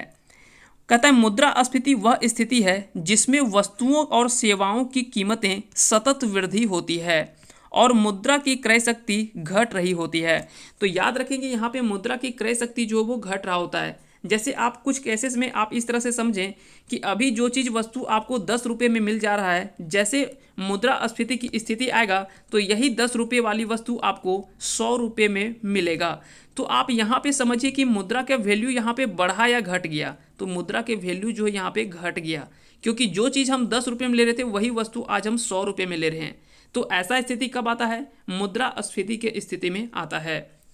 कहता है मुद्रास्फीति उसमें उत्पन्न होती है जब मुद्रा की आपूर्ति की तुलना में वस्तुओं की आपूर्ति कम होती है। जैसे वस्तु अगर कम हो जाए और यहाँ पे मुद्रा काफ़ी अधिक हो जाए, तो ऐसे केसेस में क्या होता है कि लोगों की क्रय शक्ति तो बढ़ जाती है लेकिन वस्तु वहाँ पे घट जाता है, जिसके कारण से कह सकते हैं कि यह प्रभाव देखने को मिलता है। आगे चलते हैं, अगला सवाल है गलत कथनों का चयन करें। प्रथम पंचवर्षीय योजना 51 से 56, 51 से 56, द्वितीय पंचवर्षीय योजना 56 से 61, तृतीय पंचवर्षीय योजना 61 से 66 और चतुर्थ पंचवर्षीय योजना 66 से 71। तो याद रखेंगे इसका जो गलत होगा वो होगा ऑप्शन डी, क्योंकि चौथा पंचवर्षीय योजना जो है ये 66 से 71 नहीं है, क्योंकि हम जानते हैं कि जैसे 61 से 66 तृतीय पंचवर्षीय योजना खत्म होता है, उसके बाद यहाँ पे क्या है कि 66 से लेकर 69 तक, 1966 से लेकर 1969 तक 3 साल के लिए कह सकते हैं कि 3 साल के लिए रोलिंग प्लान या कह सकते हैं कि 1 वर्षीय अवकाश योजना जो है वो यहाँ पर देखने को मिलता है 66 से 69। उसके बाद फिर 69 से 74 जो है वो चौथी पंचवर्षीय योजना चलता है। तो याद रखेंगे चौथी पंचवर्षीय योजना का सही टाइम पीरियड जो है वो 1969 से लेकर 74 तक है, ना कि 66 से 71 तक। इसका जो आंसर होगा वो ऑप्शन डी जो है वो गलत है, बाकी सभी जो वो ऊपर के ऑप्शन सही हैं। याद रखेंगे प्रथम पंचवर्षीय योजना हेराल्ड डोमर मॉडल के आधार पर कह सकते हैं कि इसका जो तैयार किया गया था वो हेराल्ड डोमर मॉडल के द्वारा इसका मॉडल तैयार किया गया था। वहीं दूसरी पंचवर्षीय योजना की अगर बात करें तो यह कह सकते हैं कि पीसी महालनोबिस के द्वारा इसका मॉडल जो है वो तैयार किया गया था, पीसी महालनोबिस के द्वारा। पहली पंचवर्षीय योजना में अगर बात करें तो कृषि पर काफ़ी ज़्यादा कह सकते हैं कि काम हुआ था, जबकि दूसरी पंचवर्षीय योजना में उद्योग पर, भारी उद्योग पर ये कह सकते हैं कि ज़्यादा फोकस किया गया था। इनमें से देख लेते हैं और भी कुछ फैक्ट यहाँ पे है, तो उन सभी फैक्टों को हम थोड़ा सा जान लेते हैं। जैसे यहाँ पे याद रखेंगे 1969 से 74 तक कह सकते हैं कि तृतीय पंचवर्षीय योजना का सही समय माना जाता है, जबकि 66 से 69 तक अवकाश योजना जो है वो जारी किया गया था। अब यहाँ पे 2-3 और सवाल पूछे जाते हैं कि सबसे सर्वाधिक सफल योजना जो माना जाता है वो पहली पंचवर्षीय योजना, सर्वाधिक असफल योजना जो है वो तृतीय पंचवर्षीय योजना को माना जाता है, क्योंकि इस टाइम पे भी कई सारे कह सकते हैं कि अंतर्राष्ट्रीय स्तर पर कई सारे युद्ध भी लड़े गए थे, जिसके कारण से उस समय जो वो कह सकते हैं कि, और साथ ही साथ 1962 का युद्ध आप सभी को पता ही होगा, जिसके कारण से इस समय जो वो काफ़ी ज़्यादा घाटा हुआ था इंडिया को, और जिसके कारण से जितना जो टारगेट रखा गया था विकास दर का, उतना विकास दर इसमें प्राप्त नहीं हो पाया था। अब यहाँ पे सर्वोच्च विकास दर वाली कुछ योजनाओं का अगर क्रम पूछा जाए तो सबसे पहले तो ऑप्शन होगा 11वीं, तो 11वीं होगा। अगर 11वीं ऑप्शन में नहीं रहे तो फिर 10वीं मार सकते हैं, और 10वीं भी नहीं रहे तो फिर 8वीं को आप टिक कर सकते हैं। तो इस तरह से सर्वोच्च विकास दर वाली 3 जो है वो पंचवर्षीय योजना को माना जाता है। अब यहाँ पे एक और सवाल पूछा जाता है कि इनमें से किस योजना को बॉटम टू टॉप कहा जाता है। बॉटम टू टॉप योजना जो है वो कहा जाता है, तो 8वीं पंचवर्षीय योजना को बॉटम टू टॉप कहा जाता है। इसके बाद कुछ और फैक्ट हम देख लेते हैं इसमें से, और जैसे सर्वोदय योजना ये 1950 में जयप्रकाश नारायण के द्वारा जारी किया गया था। 15 मार्च 1950 को नियोगी समिति की सिफारिश पर जो है वो योजना आयोग का गठन किया गया, जिसकी आधारशिला जॉन मथाई ने रखी थी। योजना आयोग एक गैर संवैधानिक, असांविधिक तथा सलाहकारी संस्था थी। 1 जनवरी 2015 को योजना आयोग को समाप्त कर उसकी जगह नीति आयोग का गठन किया गया। याद रखेंगे इनके दोनों के अध्यक्ष जो होते हैं वो प्रधानमंत्री होते हैं। और साथ ही साथ एक चीज़ और पूछा जाता है कि राष्ट्रीय विकास परिषद की स्थापना किस वर्ष की गई थी। तो राष्ट्रीय विकास परिषद की स्थापना 1 अगस्त 1952 को किया गया था। तो इस सभी फैक्ट को आप आसानी से पढ़ लेंगे, और साथ ही साथ बाद में इसे डिटेल से पढ़ लेंगे। इसका पीडीएफ जो है वो हम अपने Telegram channel GK millionaires family आप टेलीग्राम चैनल पे जाएंगे, वहाँ पे इसका पीडीएफ जो आपको मिल जाएगा आसानी से। वहाँ से आप आसानी से इन सभी को डिटेल से फिर से एक बार रिवाइज कर लेंगे। आगे चलते हैं, इसमें अगला सवाल है कि आरबीआई के स्थापना के पहले कौन सा बैंक साख नियंत्रण और भारत सरकार का जो नोट छापने का काम जो वो करती थी। ये भी काफ़ी अच्छा सवाल है कि आरबीआई के स्थापना के पहले कौन सा बैंक है जो साख नियंत्रण और सरकार नोट छापने का काम या भारत सरकार के नोट छापने का काम जो है वो करती थी। ऑप्शन है state bank of India, Allahabad bank, imperial bank या अवध कॉमर्शियल बैंक। तो इसका सही आंसर होगा ऑप्शन सी यानी इंपीरियल बैंक। बता दें कि आरबीआई का आप सभी को पता होगा 1 अप्रैल 1935 को आरबीआई की स्थापना होती है। उसके पहले जो नोट छापने का और बैंकों के जो साख नियंत्रण का जो कार्य होता था वो इंपीरियल बैंक इन सभी कार्यों का संचालन करते थे। आगे चलते इसमें अगला सवाल है कि नाबार्ड के कार्यों से संबंधित सही कथनों का चयन करें। इनमें से बताना कि आखिर में नाबार्ड का कार्य क्या है। तो यहाँ पे ऑप्शन दिया हुआ है। ऑप्शन आप देख सकते हैं कि कृषि कार्य के लिए 15 महीने तक अल्पकालिक ऋण देना, यानी कृषि कार्यों के लिए क्या ये 15 महीने तक अल्पकालिक ऋण यानी थोड़े समय के लिए यह ऋण देते हैं। 15 महीने से 5 वर्ष तक मध्यकालीन ऋण देना, कृषि एवं ग्रामीण विकास के लिए दीर्घकालिक ऋण देना। तो इसका जो सही आंसर होगा ऑप्शन डी यानी 1, 2 और 3 ये तीनों सही है। आगे चलते इसमें अगला सवाल है। अब यहाँ पे थोड़ा सा याद रखेंगे, नाबार्ड का full form national bank for agriculture and rural development. इसका मुख्यालय जो है वो मुंबई में अवस्थित है और इसकी स्थापना 12 जुलाई 1982 को की गई थी। याद रखेंगे शिवरामन समिति के सिफारिश पर ही जो है वो नाबार्ड की स्थापना की गई थी। तो अगर पूछा जाए कि किस समिति के सिफारिश पर नाबार्ड की स्थापना की गई थी तो शिवरामन समिति के आधार पर ही या शिवरामन समिति के सिफारिश पर ही नाबार्ड की स्थापना की गई थी 1982 में। इसमें भारत सरकार और आरबीआई का बराबर का योगदान था जब इसकी स्थापना की गई थी।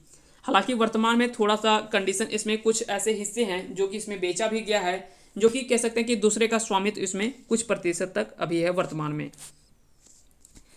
अगला सवाल है कि उत्तरी ध्रुवीय प्रकाश के लिए वायुमंडल को कौन सी परत जिम्मेदार है। उत्तरी ध्रुवीय प्रकाश के लिए वायुमंडल के कौन सी परत जो वो जिम्मेदार है। तो इसका सही आंसर होगा आयन मंडल इसका सही आंसर हो जाएगा। अब यहाँ पे क्या कि वायुमंडल में जो है वो कई सारे अलग अलग परतों में बटा हुआ है। उन परत को भी यहाँ से भी कई बार आपसे सवाल जो है वो पूछा जाता है। तो आइए थोड़ा सा हम देख लेते हैं उन सभी चीज़ों के बारे में। जैसे सबसे पहले अगर वायु परत की अगर बात करें तो कुछ इस तरह का जो है वो अलग अलग परत आपका बना होता है। इस तरह का परत जो है वो बना होता है। यहाँ से भी कई बार सवाल जो है वो डायरेक्टली पूछा जाता है। तो याद रखेंगे इसके सबसे निचला परत जो वो क्षोभ मंडल जिसको ट्रोपोस्फेयर कहते हैं। उसके ऊपर में जो होता है वो समताप मंडल जो कि स्ट्रेटोस्फेयर, और इसी के समताप मंडल के ऊपरी सतह में थोड़ा सा जो पार्ट होता है ये ओजोन लेयर कहलाता है। ये जो है वो ओजोन लेयर या ओजोन परत कहलाता है। तो याद रखेंगे ओजोन परत जो वो समताप मंडल में अवस्थित है। इसके ऊपर में आता है वो है मध्य मंडल जिसे वो लिथोस्फेयर कहते हैं। उसके ऊपर में आता है आयन मंडल जिसे आयनोस्फेयर कहते हैं, और सबसे ऊपर में आता है बाह्य मंडल जिसको एक्सोस्फेयर कहते हैं। मान लेते हैं अगर यहाँ पे सूर्य है, यहाँ पे अगर सूर्य है और यहाँ पे पृथ्वी है, तो इस तरह से दूरी के क्रम में इस तरह से देख सकते हैं। जैसे पृथ्वी से 18 किलोमीटर की दूरी तक 17-18 किलोमीटर की दूरी तक क्षोभ मंडल का होता है, उसी तरह से ये ऊपर किलोमीटर बढ़ता जाता है। और इसके कुछ जो वो अब यहाँ पे सवाल इस तरह से भी पूछा जाता है कि मौसमी घटनाएं जो होता है वो किस मंडल पे होता है। तो जितने भी मौसमी घटनाएं होती है वो सभी क्षोभ मंडल में होता है। जितने भी हवाई जहाज या तो कह सकते हैं कि इन सभी जो उड़ाया जाता है वो समताप मंडल में उड़ाया जाता है। साथ ही साथ यहाँ से पूछा जाता है कि पराबैंगनी किरणों को रोकने का कार्य जो होता है वो कहाँ पे होता है। तो ये होता है ओजोन परत में। ओजोन परत के कारण से ही जो है जितने भी पराबैंगनी किरण है वो ऊपर के पराबैंगनी किरण को जो है ये नीचे नहीं आने देते हैं और उसे वापस यहीं से रोक देते हैं और इसे पुनः वापस भेज देते हैं। उसके बाद आता है मध्य मंडल जो कि उल्का पिंड को रोकने का कार्य जो होता है वो मध्य मंडल में होता है। जबकि जितने भी नेटवर्क टावर हो गया, टीवी सिग्नल, रेडियो सिग्नल, जितने भी डिश टीवी, मोबाइल एंटीना, ये सभी जो नेटवर्क का कार्य होता है वो सभी आयन मंडल में होता है। उसके बाद सबसे ऊपर में आता है बाह्य मंडल।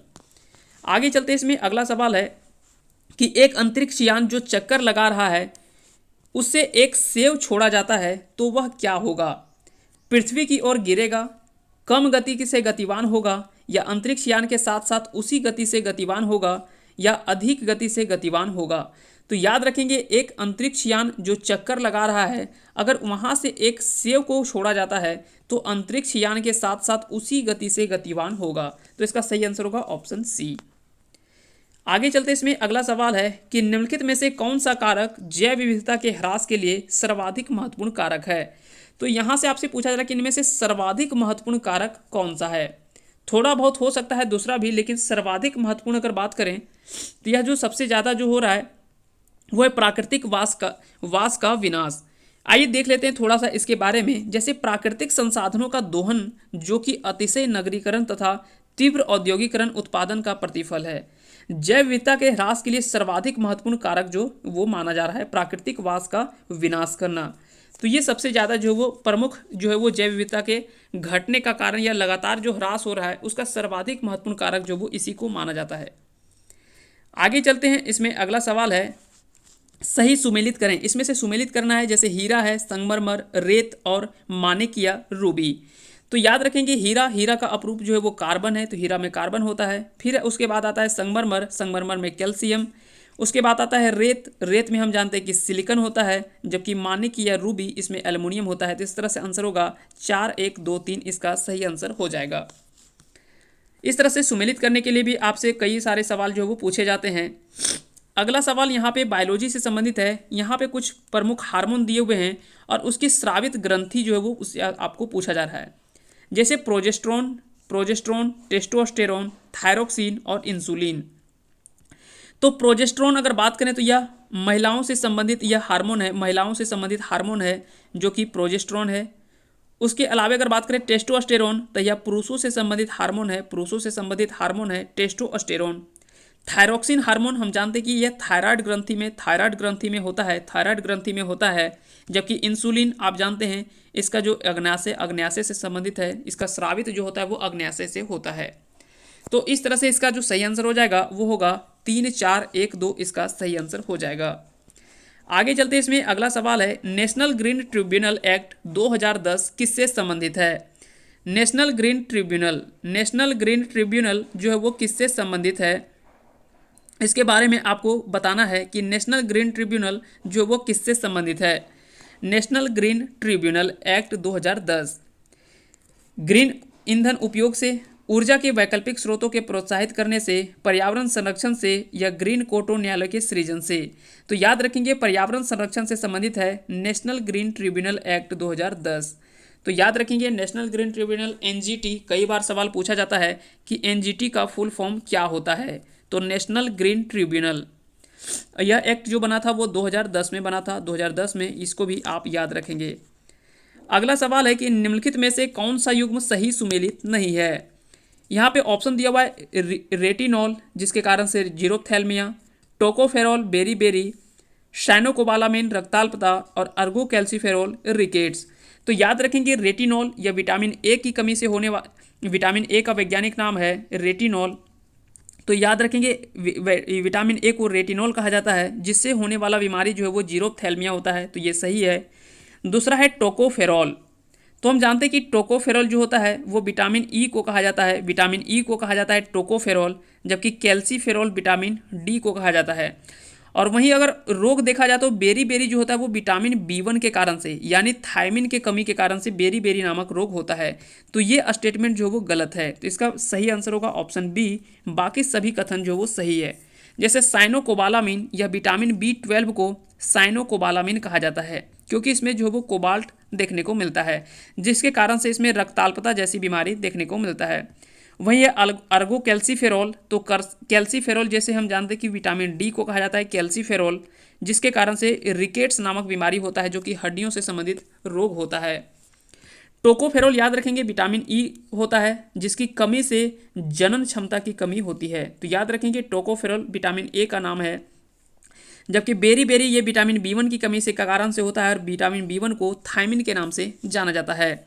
अब यहाँ पे कुछ आपको विटामिन के नाम अगर याद रखना है तो याद रख सकते हैं। जैसे विटामिन B2 को, विटामिन B1 को थायमिन, विटामिन B2 को राइबोफ्लेविन, विटामिन B3 को निकोटीन या नियासिन कहा जाता है, विटामिन B5 को पेंटाथोनिक एसिड, B6 को पायरिडॉक्सिन, B7 को बायोटिन और B9 को फॉलिक एसिड कहा जाता है, जबकि B12 को साइनोकोबालामिन कहा जाता है। वहीं अगर बात करें विटामिन के, तो विटामिन के को फिलोक्विनोन कहा जाता है। विटामिन ए हम पहले बात किए रेटिनॉल, सी को एस्कॉर्बिक एसिड कहा जाता है, डी को कैल्सीफेरॉल और ई को टेकोफेरॉल कहा जाता है। तो इन सभी चीज़ों को आप याद रखेंगे। जलवायु परिवर्तन पर संयुक्त राष्ट्र संघ का कन्वेंशन ढांचा किससे संबंधित है?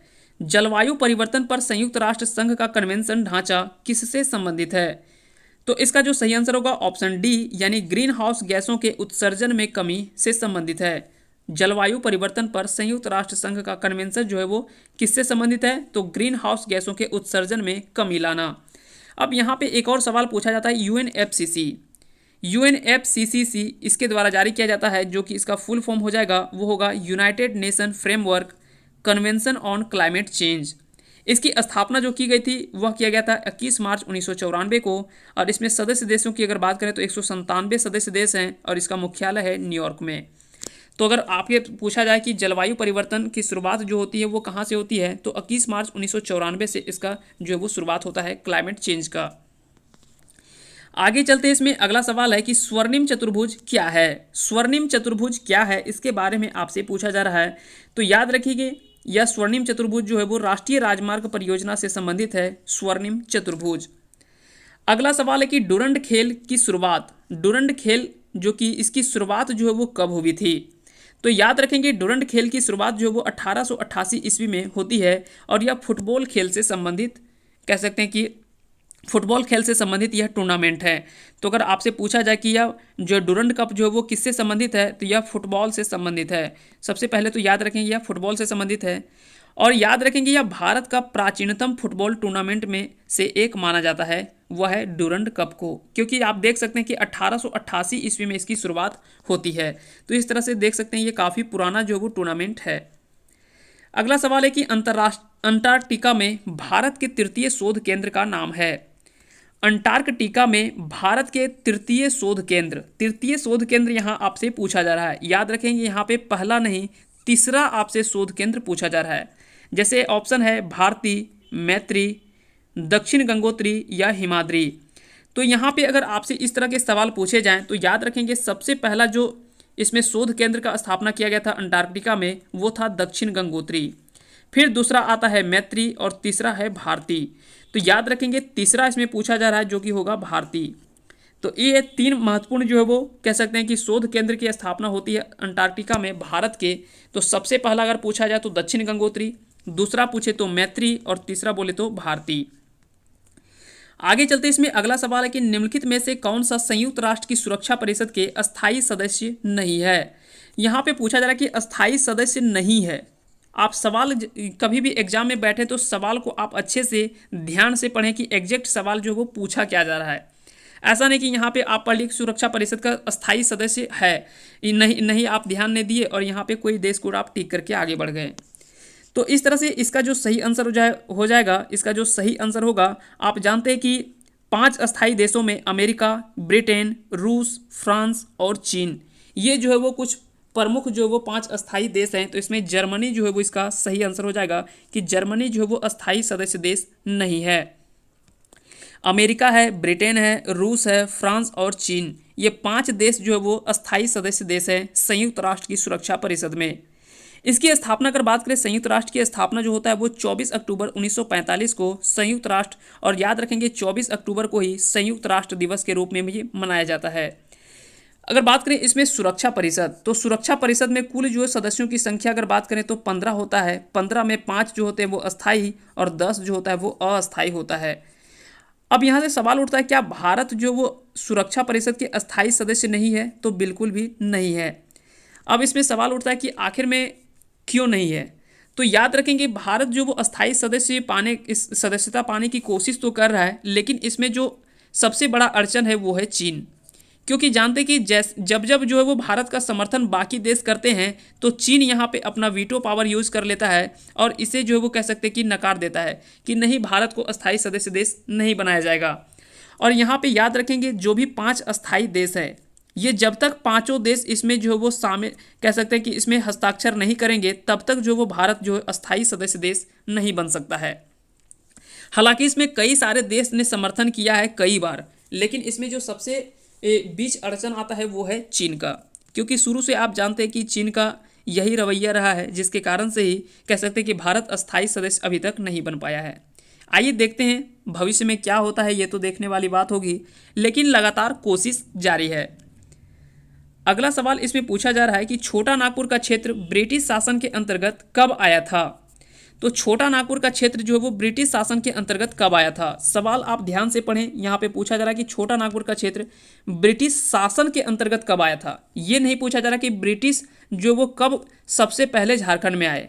अगर पूछा जाता इस तरह का सवाल कि सबसे पहले जो है वह ब्रिटिश जो वो झारखंड में कब आए, तो आप सभी को पता ही होगा कि 1767 ईस्वी में। 1767 ईस्वी में सबसे पहले जो वो सिंहभूम क्षेत्र में प्रवेश करते हैं अंग्रेज या ब्रिटिश कह सकते हैं।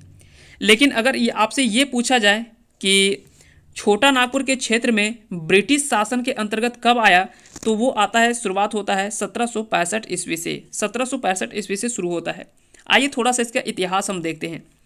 आप सभी को पता होगा कि 1764 ईस्वी में बक्सर युद्ध में अंग्रेजों की विजय के पश्चात 1765 में इलाहाबाद की संधि होती है, और जिसके तहत बिहार का शासन जो वो ब्रिटिश शासन के अंतर्गत आ गया। अब हम जानते हैं कि बिहार जो है वो उस समय झारखंड भी क्या था, बिहार के अंतर्गत ही आता था, जिसके कारण से 1765 ईस्वी में ही बिहार कह सकते हैं कि जो है वो ब्रिटिश शासनों के अंतर्गत आ जाता है, जिसके कारण से छोटा नागपुर क्षेत्र भी क्या मान सकते हैं कि उसी समय से जो है वो ब्रिटिश के अंतर्गत आ जाते हैं। लेकिन सर्वप्रथम अगर प्रवेश पूछा जाए कि सर्वप्रथम प्रवेश जो वो ब्रिटिशों का झारखंड में कब होता है, तो 1767 ईस्वी में, वो भी कहाँ, तो सिंहभूम क्षेत्र में सर्वप्रथम प्रवेश देखने को मिलता है। अगला सवाल है कि कृत्रिम रेशम का निम्नलिखित नाम भी है। कृत्रिम रेशम को किस नाम से जाना जाता है, तो इसका सही आंसर होगा ऑप्शन बी, यानी डेक्रोन के नाम से। डेक्रोन के नाम से जो वो जाना जाता है कृत्रिम रेशम। आगे चलते हैं, इसमें अगला सवाल है कि प्रथम ओलंपिक खेलों का आयोजन जो है वो कब किया गया था, और साथ ही साथ यहाँ पे पूछा जा रहा है कि किस देश में हुआ था। तो प्रथम ओलंपिक खेलों का आयोजन 776 ईसा पूर्व में किस देश में हुआ था। तो याद रखेंगे 776 ईस्वी में यूनान या ग्रीस देश में जो वो सर्वप्रथम 776 ईसा पूर्व में होता है।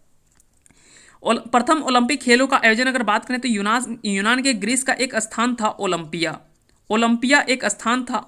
एक स्थान है, उसी शहर में जो वो यह किया गया था ओलंपिक, और यहीं से जो नाम इसका पड़ता है वो ओलंपिक नाम आता है, क्योंकि यह आयोजन जो सबसे पहले किया गया था वो ओलंपिया शहर में हुआ था, जिसके कारण से यहाँ से शब्द आता है वो आता है ओलंपिक।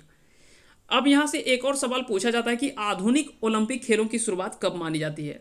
यहाँ पे अगर प्रथम ओलंपिक बोले तो 776 ईसा पूर्व में, लेकिन अगर बोले कि आधुनिक ओलंपिक खेलों का आयोजन किस वर्ष माना जाता है, तो आधुनिक ओलंपिक की शुरुआत 1896 ईस्वी में एथेंस यूनान, हम जानते हैं कि ग्रीस की राजधानी एथेंस, यहीं से शुरुआत होता है और यहीं से जो है वो आयोजित खेलों से मानी जाती है। तो प्रथम ओलंपिक पूछे तो 776 ईसा पूर्व, और अगर पूछे आधुनिक ओलंपिक तो 1896 इसका सही आंसर हो जाएगा। अगला सवाल है कि मंडल डैम परियोजना झारखंड के किस नदी में स्थित है। मंडल डैम परियोजना यह भी झारखंड की एक महत्वपूर्ण योजनाओं में से एक माना जाता है। इसका माना जा रहा है क्योंकि हाल ही में इसका कह सकते हैं कि उद्घाटन जो है वो प्रधानमंत्री मोदी जी के द्वारा, हालांकि हाल ही नहीं कह सकते, या 2019 में इसका उद्घाटन जो है वो फाइनली हो गया।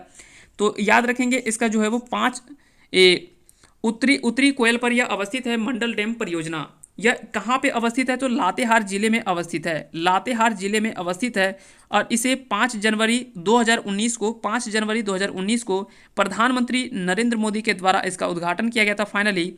और यह जो अवस्थित है वह है सोन की सहायक नदी उत्तरी कोयल पर अवस्थित है। याद रखेंगे इस योजना की अगर कुल खर्च की अगर बात करें तो 2391.36 करोड़, यानी 2391.36 करोड़ रुपया इसमें कुल खर्चा आया है।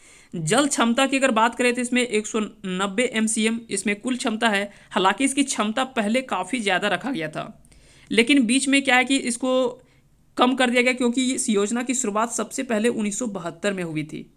तो याद रखेंगे यह परियोजना की शुरुआत 1972 में हुआ था, लेकिन बीच में किसी कारणवश इसे रोक दिया गया, और कारण भी हम बता देते हैं कि आखिर में इसका कारण क्या था। जैसे यहाँ पे यह डैम जो है वो बन रहा है, इसके नीचे यहाँ पे कुछ छोटे छोटे जो है वो कह सकते हैं कि शहर थे, और यहाँ पे एक अभ्यारण्य भी है जो कि बेतला नेशनल पार्क, आप सभी को पता होगा। Palamu tiger reserve, Betla national park, ये जो है वो कह सकते हैं कि इसी परियोजना के किनारे जो है वो अवस्थित था। साथ ही साथ यहाँ पे कई सारे छोटे छोटे कह सकते हैं कि गांव भी देखने को मिलता है, जिसके कारण से ये डर था कि अगर भविष्य में किसी तरह से अगर ये डैम में नुकसान होता है तो ये कह सकते हैं कि क्षेत्र वाले को काफ़ी क्षतिपूर्ति हो सकता है, जिसके कारण से यहाँ पे इसे मना कर दिया गया था, रोक दिया गया था इस परियोजना को, जो कि 1972 में शुरू हुआ, लेकिन इसे रोक दिया गया। फिर बीच में 1990 के दशक में फिर इसकी शुरुआत हुई, लेकिन फिर इसे रोक दिया गया, और फाइनली इसे कह सकते हैं कि बनाकर जो तैयार किया गया वो 2019 को इसमें फाइनली बनकर तैयार हुआ। लेकिन जब बनाया गया तो इसमें काफ़ी सारे क्षमताएं जो वो कम कर दी गई। जैसे इसमें पहले जल क्षमता जो था वो लगभग 1000 MCM के लगभग बराबर था, 1200 MCM के बराबर था, लेकिन इसे कम कर दिया गया।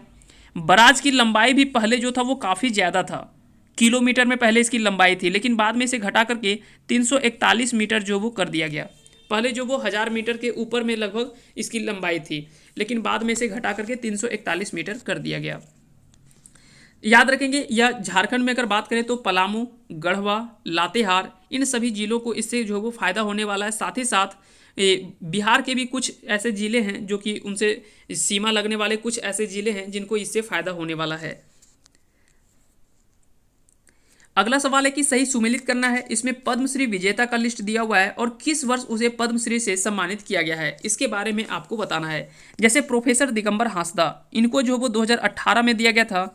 फिर है श्यामा प्रसाद मुखर्जी, इनको जो वो 2019 में। गुरु शशधर आचार्य और मधु मंसूरी हंसमुख, ये दोनों को जो वो 2020 में। जबकि याद रखेंगे छुटनी महतो को जो है वो 2021 में जो है वो दिया गया था। तो इस तरह से आप लिस्ट में याद रख सकते हैं कि किसे किस वर्ष जो वो दिया गया था। तो 4 3 2 1 इसका सही आंसर हो जाएगा। आगे चलते इसमें अगला सवाल है कि किस राज्य सरकार ने कुडुख को आधिकारिक भाषा का दर्जा दिया है।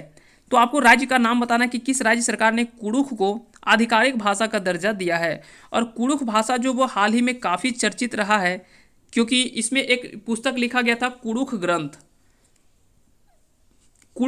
एक पुस्तक लिखा गया था अल्बिनुस ए मिंज के द्वारा। कुडुख ग्रंथ की एक पुस्तक लिखी गई थी अल्बिनुस ए मिंज के द्वारा, जो कि ये भी काफ़ी चर्चा में रहा था, क्योंकि काफ़ी ये विवादित भी रहा है, क्योंकि ऐसा माना गया था कि इसमें बाइबिल यानी ईसाई धर्म को काफ़ी प्रोत्साहन मिला था, जबकि कुडुख या कह सकते हैं कि झारखंड के आदिवासियों का इसमें थोड़ा सा कह सकते हैं कि बुराई देखने को मिला था, जिसके कारण से इसमें काफ़ी ज़्यादा विरोध भी हुआ था। और इसमें कई लोगों का कहना था कि ये कुडुख ग्रंथ नहीं बाइबल ग्रंथ के रूप में माना जा सकता है, इसलिए यह चर्चा में रहा था। साथ ही साथ कुडुख भाषा को भारतीय संविधान की 22 भाषाओं में भी शामिल, 22 भाषाओं के अलावा इसको जो वो शामिल करने का कह सकते हैं कि प्रावधान जो वो किया जा रहा है, कि इसको जो भारतीय भाषाओं में जो शामिल करने की बात की जा रही है। तो इसलिए कह सकते हैं कि कुडुख भाषा काफ़ी ज़्यादा अभी चर्चा में रहा है। तो याद रखेंगे इसका सही आंसर होगा पश्चिम बंगाल सरकार ने कुडुख को आधिकारिक भाषा का दर्जा दिया है। आगे चलते हैं, इसमें अगला सवाल है कि फेम इंडिया की 50 प्रभावशाली भारतीय 2020 की सूची में झारखंड के मुख्यमंत्री हेमंत सोरेन को कौन सा स्थान प्राप्त हुआ है। तो इसका सही आंसर होगा ऑप्शन डी यानी 12वें स्थान पे। नरेंद्र मोदी इसमें पहले स्थान पे, योगी आदित्यनाथ दूसरे स्थान पे थे, अमित शाह इसमें तीसरा स्थान मिला है, जबकि उद्योगपति रतन टाटा जिनको स्थान जो है वो चौथा स्थान मिला था, जबकि हेमंत सोरेन की अगर बात करें तो यह 12वां स्थान इनको मिला था। तो इस तरह से इन सभी चीज़ों को आप याद रखेंगे। आगे चलते इसमें अगला सवाल है कि इनमें से किसे झारखंड के गांधी के उपनाम से जाना जाता है या प्रसिद्ध थे, जिनका निधन जो वो 2018 में हो गया।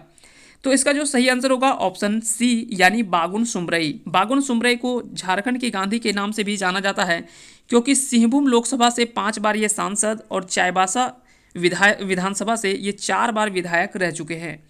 तो इसलिए कह सकते हैं कि भारतीय झारखंड के शासनकाल में अगर बात करें तो इनका भी काफ़ी लंबा ये रहा है। सिंहभूम लोकसभा से 5 बार ये सांसद रह चुके हैं, जबकि चाईबासा से ये लगातार 4 बार कह सकते हैं कि लगातार तो नहीं कह सकते, थोड़ा सा बीच बीच में गैप रहा है, लेकिन 4 बार ये विधायक रहे हैं, जबकि सिंहभूम क्षेत्र से ये 5 बार सांसद रहे हैं। बागुन सुमरई को झारखंड के गांधी के नाम से जाना जाता है। झारखंड के पहले विधानसभा उपाध्यक्ष भी थे, जो कि 24 अगस्त 2002 को इनको झारखंड का पहले विधानसभा उपाध्यक्ष भी बनाया गया था। साथ ही साथ याद रखेंगे ऑल इंडिया झारखंड पार्टी, इसकी स्थापना जो भी वो भी किया गया था बागुन सुमरे के द्वारा 1967 ईस्वी में, जबकि 1999 में लालू प्रसाद यादव की सरकार में कैबिनेट मंत्री के रूप में भी ये कार्यरत थे। उसके बाद अगर बात करें इनके जन्म, तो इनका जन्म जो वो पश्चिमी सिंहभूम के भूता गांव में इनको कह सकते हैं कि इनका जन्म जो हुआ था वो 24 फरवरी 1924 को हुआ था, जबकि इनका निधन 22 जून 2018 को हो गया है। तो इस तरह से याद रखेंगे सभी फैक्टों को, कहीं से भी सवाल जो वो आपसे पूछा जा सकता है। पद्मश्री विजेता रामदयाल मुंडा की जीवनी पर बनी फिल्म कौन सी है? तो इसके जीवनी पर बनी एक फिल्म है जिसका नाम क्या है? तो याद रखेंगे इसका फिल्म का नाम है जे नाची से बाँची। जे नाची से बाँची इस फिल्म का नाम है, जो कि काफ़ी चर्चित फिल्म रहा है और जिसके कारण से 65वां राष्ट्रीय फिल्म पुरस्कार में भी बेस्ट बायोग्राफिकल फिल्म का अवार्ड भी मिल चुका है। तो याद रखेंगे जे नाची से बाँची यह फिल्म का जो है रामदयाल मुंडा के जीवनी पर आधारित है। साथ ही साथ एक और फिल्म का नाम याद रखेंगे झरिया। झरिया जो है वो सिमोन उरांव के जीवन पर आधारित फिल्म है। सिमोन उरांव के जीवनी पर आधारित फिल्म है झरिया। सिमोन उरांव को वाटरमैन के नाम से भी जाना जाता है, क्योंकि इन्होंने जलवायु क्षेत्र में भी कह सकते हैं कि काफ़ी ज़्यादा महत्वपूर्ण कार्य किया है झारखंड में, और राज्य के अलावा और भी कई ऐसे स्थान हैं जहाँ पे इन्होंने काफ़ी ज़्यादा महत्वपूर्ण कार्य किया है, जिसके कारण से वाटरमैन के नाम से भी जाना जाता है सिमोन उरांव को। याद रखेंगे झरिया फिल्म के भी संस्थापक जो थे वो संस्थापक नहीं, डायरेक्टर कह सकते हैं, डायरेक्टर जो थे वो बीजू टोपो थे। जे नाची से बाँची इसके भी डायरेक्टर जो है वो बीजू टोपो और मेघनाथ थे। आइए देखते हैं कि इनके द्वारा लिखा गया कुछ पुस्तक जो वो रामदयाल मुंडा के द्वारा, ये भी काफ़ी बार सवाल जो वो पूछा जाता है कि रामदयाल मुंडा के जीवन पर जो बनाया गया फिल्म है वो तो आप सभी को पता है जे नाची से बाँची, लेकिन रामदयाल मुंडा के द्वारा लिखा गया पुस्तक है आदि धर्म। आदि धर्म जो कि आदिवासियों के लिए एक महत्वपूर्ण धर्म के रूप में भी माना जाता है। फिर है Soso Bonga, the Jharkhand movement retrospect and prospect. ये तीनों पुस्तक जो वो काफ़ी महत्वपूर्ण पुस्तक माना जाता है, और तीनों के लेखक जो थे वो कौन थे? तो याद रखेंगे इन तीनों के लेखक जो हैं वो है रामदयाल मुंडा। तो इस तरह से इसका जो सही आंसर होगा ऑप्शन डी इसका सही आंसर हो जाएगा। अगला सवाल है निम्नलिखित में से गलत कथनों का चयन करें। यहाँ पे 4 कॉलेज दिया हुआ है, इसके बारे में आपको बताना है। जैसे पलामू मेडिकल कॉलेज, इसका नाम बदलकर मेदिनी राय मेडिकल कॉलेज कर दिया गया, बिल्कुल सही है। Hazaribagh medical college Sheikh Bhikhari medical college कर दिया गया है। पाटलिपुत्रा मेडिकल कॉलेज का नाम बदलकर शहीद निर्मल महतो मेडिकल कॉलेज, ये भी सही है। लेकिन दुमका मेडिकल कॉलेज का नाम बदलकर सिद्धू कान्हू मेडिकल कॉलेज नहीं रखा गया है, इसका नाम जो बदलकर फूलो झानो मेडिकल कॉलेज कर दिया गया है। तो इसका सही आंसर ऑप्शन डी होगा, क्योंकि यह कथन जो वो गलत है, बाकी के ऑप्शन 3 जो है वो सही है। तो याद रखेंगे इनका जो नाम परिवर्तित किया गया है, यहाँ से आप कन्फ्यूजन हो सकता है, इसलिए सभी को याद रखेंगे। अगला सवाल है साहेबगंज में बने मल्टी मॉडल टर्मिनल बंदरगाह का नाम बदलकर क्या रखा गया है? तो याद रखेंगे इसका सही आंसर हो जाएगा Atal Bihari Vajpayee. Atal Bihari Vajpayee multi modal terminal इसका सही आंसर हो जाएगा। 280 करोड़ की लागत से यह बनी है। इस बंदरगाह का नाम जो वो अटल बिहारी वाजपेयी के नाम पर रखा गया है, और ऐसा बंदरगाह जो वो झारखंड में अपने आप में कह सकते हैं कि अनोखा बंदरगाह के रूप में माना जाता है, और कह सकते हैं कि एकमात्र वैसा बंदरगाह भी है झारखंड में। टाटा समूह के दूसरे अध्यक्ष कौन थे? यहाँ पे सवाल पूछा जा रहा है कि टाटा समूह के दूसरे अध्यक्ष कौन थे। तो सबसे पहले याद रखेंगे टाटा समूह के संस्थापक जो वो जे एन टाटा थे। जहांगीर जी नौशेरवान जी टाटा के द्वारा टाटा समूह की स्थापना की गई थी। दूसरे इसके जो अध्यक्ष बने थे वो दोराब जी टाटा, जबकि तीसरे जो है वो नौरोजी सकलतवाला, जबकि JRD टाटा जो है वो टाटा समूह के चौथे जो है वो अध्यक्ष थे। तो इसके दूसरे अध्यक्ष जो हो जाएगा वो हो जाएगा दोराब जी टाटा इसके दूसरे अध्यक्ष थे, जबकि चौथे अध्यक्ष JRD टाटा थे। तो इसके संबंधित सभी फैक्ट को आप याद रखेंगे। साथ ही साथ याद रखेंगे टाटा एयरलाइंस की स्थापना 1932 में JRD टाटा के द्वारा किया गया था। वहीं अगर बात करें एयर इंडिया नेशनलाइजेशन, जो कि पहले टाटा एयरलाइंस था, इसका नाम बदलकर 1946 में एयर इंडिया कर दिया गया। तो याद रखेंगे एयर इंडिया को नेशनलाइज यानी कह सकते हैं कि जो किया गया था वो राष्ट्रीयकरण कब किया गया? तो राष्ट्रीयकरण जो किया गया 1953 में। 1953 में एयर इंडिया का कह सकते हैं कि राष्ट्रीयकरण किया गया था। अगला सवाल है कि अर्जुन अवार्ड से सम्मानित माइकल किंडो का निधन 31 दिसंबर 2020 को हुआ। उन्हें किस नाम से भी जाना जाता है? तो माइकल किंडो को झारखंड में किस नाम से जाना जाता है? झारखंड के गांधी, वाटरमैन, आयरन गेट या हॉकी के जादूगर?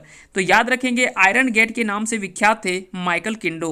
माइकल किंडो अगर बता दें यह हॉकी के प्रतिष्ठित खिलाड़ी के रूप में माना जाता है, जो कि जिनका जन्म जन्म अगर बात करें तो 20 जून 1947 को सिमडेगा जिले के कुरडेग प्रखंड के बैघमा गांव में हुआ था। हॉकी के प्रसिद्ध खिलाड़ी जिन्हें 1972 में अर्जुन अवार्ड से सम्मानित किया गया था और इस अवार्ड को पाने वाले वह झारखंड के पहले खिलाड़ी थे। इस तरह से इन सभी चीज़ों को आप याद रखेंगे। साथ ही साथ भारत को कह सकते हैं कि मेडल दिलाने में इन्होंने काफ़ी ज़्यादा महत्वपूर्ण योगदान दिया था। तो इस दृष्टि से ये भी ये काफ़ी प्रसिद्ध खिलाड़ी माने जाते हैं। अगला सवाल एक खरसावां गोलीकांड की घटना कब हुई थी जिसमें झारखंड के सैकड़ों लोग शहीद हो गए थे? इसका सही आंसर होगा ऑप्शन बी, यानी 1 जनवरी 1948 को यह घटना हुई थी। दरअसल इसलिए था क्योंकि सरायकेला खरसावां पहले क्या था कि अलग अलग रियासत हुआ करती थी, क्योंकि पहले के समय में हम जानते हैं कि कई सारे अलग अलग छोटे छोटे रियासत थे और एक समय ऐसा चल रहा था कि सभी छोटे छोटे जितने भी रियासत हैं उन सभी रियासत को मिला करके एक बड़ा एक साथ कर दिया जाए। और इसी घटना में कह सकते हैं कि सरायकेला खरसावां रियासत जो था उसको मिला करके उड़ीसा में मिलाने की घटना चल रही थी, उड़ीसा में मिलाने की बात चल रही थी और यह कह सकते हैं कि फाइनली लगभग तय हो गया था सब कुछ। इसी के विरोध में कह सकते हैं कि जयपाल सिंह मुंडा ने कह सकते हैं कि एक खरसावां हाट के मैदान में कह सकते हैं कि आयोजन किया गया था सभा का और उसी सभा में कह सकते हैं कि कई सारे कह सकते हैं कि हजारों लोग उसमें शामिल हुए थे। लेकिन ऐसा माना जाता है कि किसी कारणवश जयपाल सिंह मुंडा उस सभा में जो वो शामिल नहीं हो पाते हैं और जब शामिल जयपाल सिंह मुंडा नहीं आ पाते हैं जिसके कारण से यहाँ पे उपस्थित जितने भी लोग थे और यहाँ पे पुलिस जो भी व्यवस्था किया गया था उन दोनों के बीच में हिंसक झड़प होती है जिसमें कई सारे लोगों की जान इसमें चली जाती है। इसीलिए खरसावां गोलीकांड की घटना जो वो हर वर्ष 1 जनवरी को हर साल कह सकते हैं कि इनको श्रद्धांजलि अर्पित भी किया जाता है। तो याद रखेंगे यह घटना जो हुआ था वो 1 जनवरी 1948 को हुआ था। आगे चलते इसमें अगला सवाल जो पूछा गया है कि 3 जनवरी 2021 को जयपाल सिंह की कौन सी जयंती मनाई गई? तो याद रखेंगे इसका जो सही आंसर होगा ऑप्शन बी, यानी 118वीं जयंती जो वो मनाया गया है 2021 में। 3 जनवरी 1903 को इनका जन्म हुआ था और निधन जो हुआ है वो 20 मार्च 1970 को इनको ब्रेन हेमरेज के कारण से इनका निधन हो गया था। आगे चलते इसमें अगला सवाल है परमहंस योगानंद जी के द्वारा योगदा सत्संग सोसाइटी ऑफ इंडिया की स्थापना रांची में किस वर्ष की गई थी? तो परमहंस योगानंद जी के द्वारा योगदा सत्संग सोसाइटी की स्थापना किस वर्ष की गई थी? तो इसका सही आंसर होगा ऑप्शन सी, यानी 1917 में इसका सही आंसर हो जाएगा। अगला सवाल है कि महात्मा गांधी की झारखंड यात्रा नामक पुस्तक के लेखक कौन है? महात्मा गांधी की झारखंड यात्रा नामक पुस्तक के लेखक कौन है? तो इसका सही आंसर होगा अनुज कुमार सिन्हा के द्वारा यह पुस्तक लिखा गया है। अनुज कुमार सिन्हा के द्वारा लिखा गया है और इन्हीं के द्वारा ट्राइबल हीरो शिबू सोरेन ये सभी आपको पता होगा। सुनो बच्चों, ये कह सकते हैं कि झारखंड के वीरता की कहानी, वीरता की गाथा, इस तरह के भी 3 महत्वपूर्ण पुस्तक जो वो शिबू सोरेन की जीवनी पर हाल ही में इसका विमोचन हुआ है, तीनों पुस्तक का विमोचन हुआ है। उसके लेखक भी जो थे वो अनुज कुमार सिन्हा ही थे। तो इससे संबंधित जो भी महत्वपूर्ण पुस्तक है उसके बारे में आप याद रखेंगे। अगला सवाल है कि सुप्रीम कोर्ट के वरिष्ठतम न्यायाधीश न्यायमूर्ति नूतलपति वेंकटरमन भारत के कौन से मुख्य न्यायाधीश होंगे? तो ये कह सकते हैं कि अपडेटेड क्वेश्चंस हैं और ये करंट में हो सकता है कि इस तरह के सवाल अगर आपसे पूछ ले तो इसका सही आंसर होगा 48वें। याद रखेंगे यह नियुक्ति वर्तमान मुख्य न्यायाधीश ऐसे बोबड़े शरद अरविंद बोबड़े के स्थान पर की जा रही है जो 23 अप्रैल को सेवानिवृत्त होंगे। तो 23 अप्रैल को यह अपने सेवा से हटेंगे, यानी सेवानिवृत्त हो जाएंगे, रिटायर कर जाएंगे। उसके बाद न्यायमूर्ति रमन, जिनका पूरा नाम है नूतलपति वेंकट रमन, यह भारत के कह सकते हैं कि 48वें मुख्य न्यायाधीश के रूप में प्रभार संभालेंगे। याद रखें यह कह सकते हैं कि पद पर वह 26 अगस्त 2022 तक रहेंगे। 26 अगस्त 2022 तक यह इस पद पर बने रहेंगे। 2022 तक यह जो है वो इस पद पर बने रहेंगे। आगे चलते इसमें अगला सवाल है कि 29 जनवरी 2021 को एमएसएमई तथा tribal Indian changer of commerce and industries द्वारा महुआ सम्मेलन का आयोजन कहाँ किया गया? तो महुआ सम्मेलन का आयोजन जो वो रांची में किया गया था। ये भी काफ़ी इंपॉर्टेंट सवाल है, याद रखेंगे। अगला सवाल है कि हाल ही में डेजर्ट नाइट 21 नामक वायुसेना युद्ध अभ्यास किन 2 देशों के मध्य संपन्न हुआ? तो डेजर्ट नाइट 21 इसकी याद रखेंगे, यह जो वो काफ़ी महत्वपूर्ण है, और यह इसका सही आंसर हो जाएगा ऑप्शन बी, यानी भारत और फ्रांस के बीच में, भारत और फ्रांस के बीच में वायुसेना अभ्यास डेजर्ट नाइट 21 का हाल ही में अभ्यास हुआ है। आगे चलते हैं, इसमें अगला सवाल है कि हाल ही में वेद प्रकाश मारवाह का निधन हो गया, वह झारखंड के कौन से राज्यपाल थे? तो यह झारखंड के चौथे राज्यपाल रहे हैं वेद प्रकाश मारवाह। इनका निधन जो वो 5 जून 2020 को हो गया, 5 जून 2020 को। और इनका कार्यकाल जो रहा है झारखंड में, वह अगर समय देखा जाए तो समय जो हो जाएगा वो होगा 12 जून 2003 से 9 दिसंबर 2004 तक। तो आपको ये कार्यकाल भी याद होने चाहिए। चौथे राज्यपाल थे और उनके द्वारा जो लिखित एक पुस्तक भी है, काफ़ी इम्पोर्टेंट पुस्तक भी रहा है, तो उसके बारे में आप कमेंट करके हमें बताएंगे कि इनके द्वारा कौन सा पुस्तक जो है वो लिखा गया है। हालांकि जब हम इससे संबंधित एक इम्पोर्टेंट पुस्तक से संबंधित बुक वीडियो जो है वो हम अपलोड कर चुके हैं, अगर आप नहीं देखें तो वो आप देख सकते हैं। साथ ही साथ याद रखेंगे, झारखंड के अलावा मिजोरम और मणिपुर के भी राज्यपाल रहे हैं। इनको पद्मश्री जो है वो 1989 में पद्मश्री अवार्ड से भी सम्मानित किया जा चुका है। आगे चलते हैं, अगला सवाल है कि भारत के 14वें CAG controller and auditor general के रूप में किसे नियुक्त किया गया? तो इसका जो सही आंसर होगा ऑप्शन ए, यानी गिरीश चंद्र मुर्मू इसका सही आंसर हो जाएगा।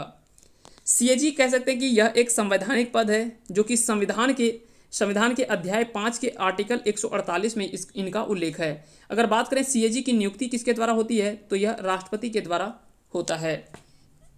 बात करेंगे इनके कार्यों में, तो याद रखेंगे ऑडिट करने का कार्य इनका प्रमुख कार्य होता है, जबकि पहले सीएजी वी नरहरि राव जो है वो पहले सीएजी के रूप में माने जाते हैं। अगला सवाल है, इनमें से कौन से सबसे कम उम्र में मैन बुकर इंटरनेशनल पुरस्कार 2020 जीतने वाली लेखिका बन गई है?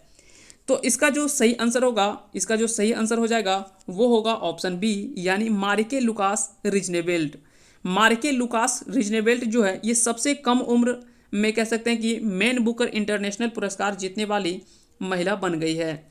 याद रखेंगे, मैन बुकर पुरस्कार की अगर बात करें, मैन बुकर पुरस्कार 2020 में, तो इसके विजेता जो है वो है डगलस स्टुअर्ट। डगलस स्टुअर्ट जो है वो मैन बुकर पुरस्कार, और एक होता है मैन बुकर इंटरनेशनल पुरस्कार। ये दोनों आप कंफ्यूज नहीं होंगे। मैन बुकर पुरस्कार डगलस स्टुअर्ट यह स्कॉटलैंड की है और इनका उपन्यास सग्गी बेन के लिए इनको जो है वो यह पुरस्कार मिला है। अगर पूछा जाए कि मैन बुकर पुरस्कार की शुरुआत 1969 में हुई थी, जबकि मैन बुकर इंटरनेशनल की शुरुआत जो वो 2004 में होता है। तो मैन बुकर इंटरनेशनल पुरस्कार यह बाद में शुरू होता है, लेकिन पहले जो शुरुआत था मैन बुकर पुरस्कार। मैन बुकर इंटरनेशनल पुरस्कार 2020 के जो विजेता है वो है मारिके लुकास रिजनेवेल्ट। यह नीदरलैंड की लेखिका है, और इनको जिस पुस्तक के लिए मिला है यह है द डिस्कम्फर्ट ऑफ इवनिंग।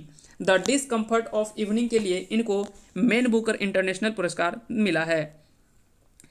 अगला सवाल है कि अगस्त 2020 को पूर्व राष्ट्रपति प्रणब मुखर्जी का निधन हो गया। उन्हें किस वर्ष देश का सर्वोच्च नागरिक पुरस्कार भारत रत्न से सम्मानित किया गया था? तो इसका सही आंसर होगा 2019 में इनको भारत रत्न से सम्मानित किया गया था।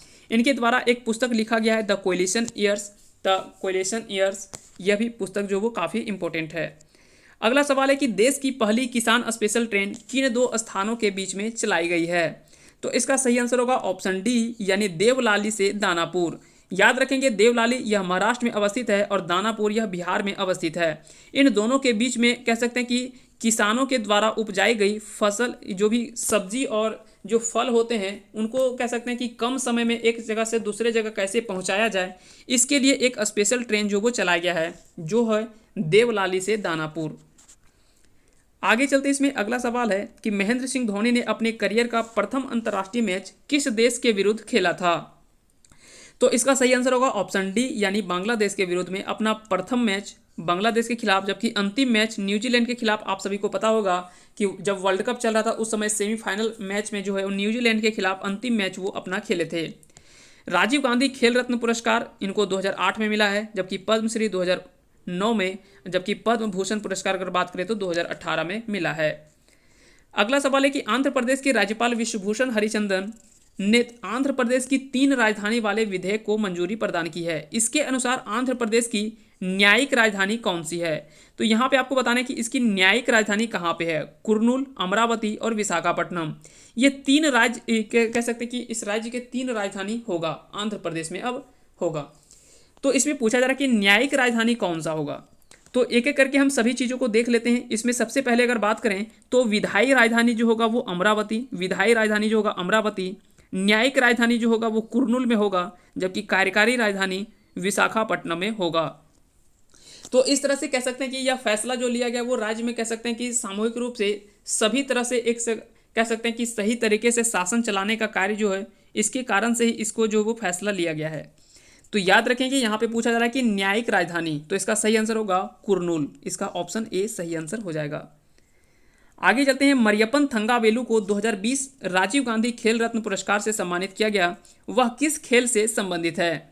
तो याद रखेंगे पैरा एथलीट मरियप्पन थंगावेलु को 2020 का राजीव गांधी खेल रत्न पुरस्कार से सम्मानित किया गया है। याद रखेंगे खेलों में जो सबसे सर्वोच्च पुरस्कार माना जाता है वो राजीव गांधी खेल रत्न पुरस्कार को ही माना जाता है। 2020 में 5 लोगों को खेल रत्न पुरस्कार से सम्मानित किया गया है राजीव गांधी खेल रत्न पुरस्कार से।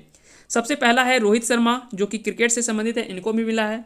मनिका बत्रा या टेबल टेनिस से संबंधित है। विनेश फोगाट या रेसलर हैं, जबकि रानी रामपॉल ये हॉकी के खिलाड़ी हैं जो कि भारतीय हॉकी टीम की ये कैप्टन काफ़ी लंबे समय तक रही है।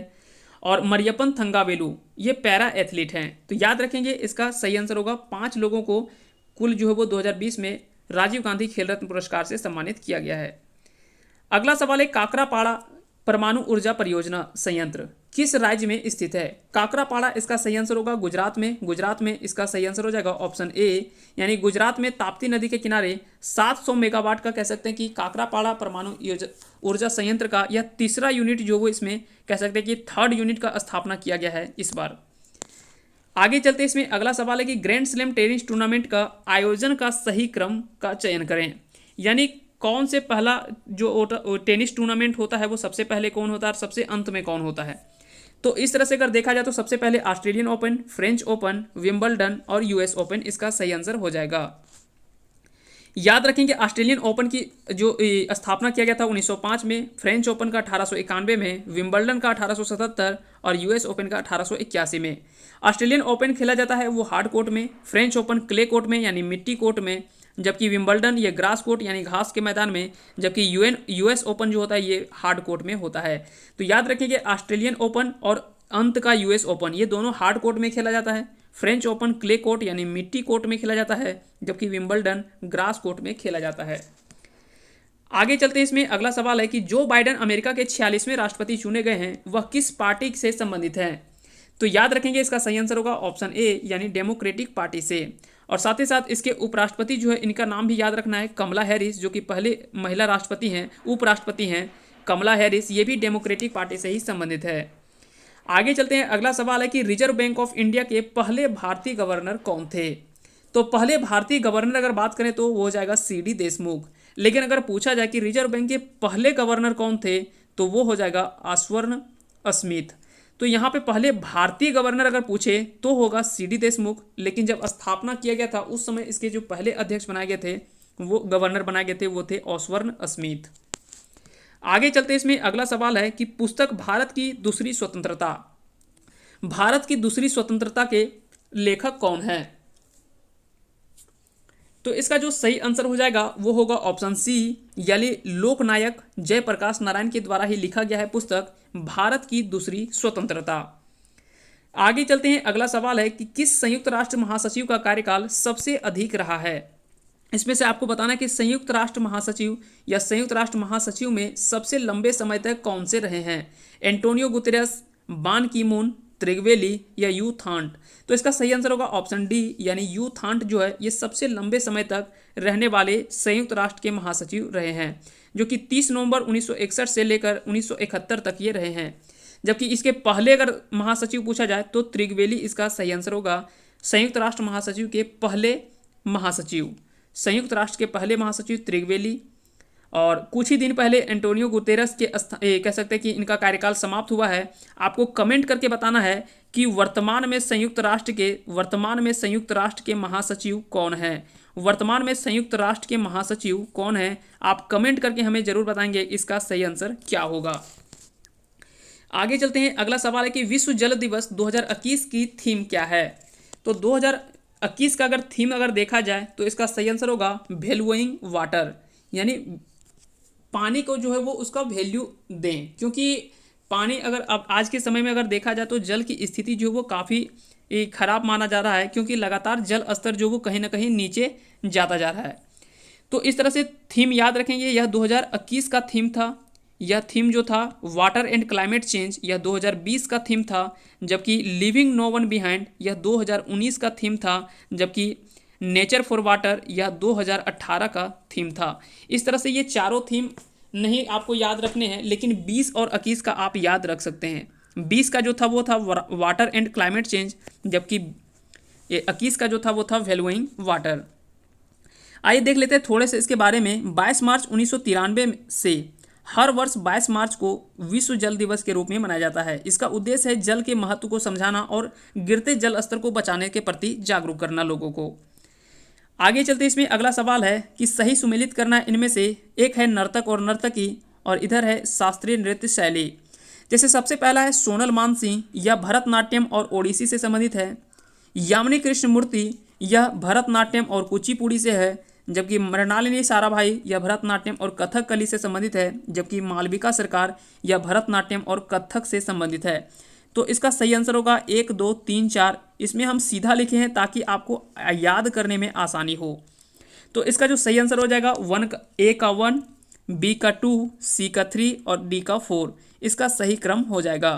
तो याद रखेंगे भरतनाट्यम ये सभी में कॉमन है, भरतनाट्यम सभी में कॉमन है, लेकिन यहाँ पे सब में चेंज हो रहा है। तो इस तरह के भी सवाल जो वो बन सकते हैं, आप याद रखेंगे इन सभी को। अगला सवाल है कि घुमकुड़िया किस जनजाति की सामाजिक संस्था है। घुमकुड़िया किस जनजाति की सामाजिक संस्था है। तो इसका सही आंसर होगा ऑप्शन बी, यानी उरांव जनजाति की सामाजिक संस्था, या कह सकते हैं कि उरांव जनजाति के युवा ग्रह को जो है वो घुमकुड़िया के नाम से जाना जाता है। तो याद रखेंगे इसका सही आंसर होगा उरांव जनजाति। अगला सवाल है लाई हरीबा नृत्य लोक नृत्य किस राज्य में प्रचलित है। लाई हरीबा लोक नृत्य जो है यह मणिपुर में प्रसिद्ध है। मणिपुर में यह प्रसिद्ध है लाई हरीबा लोक नृत्य।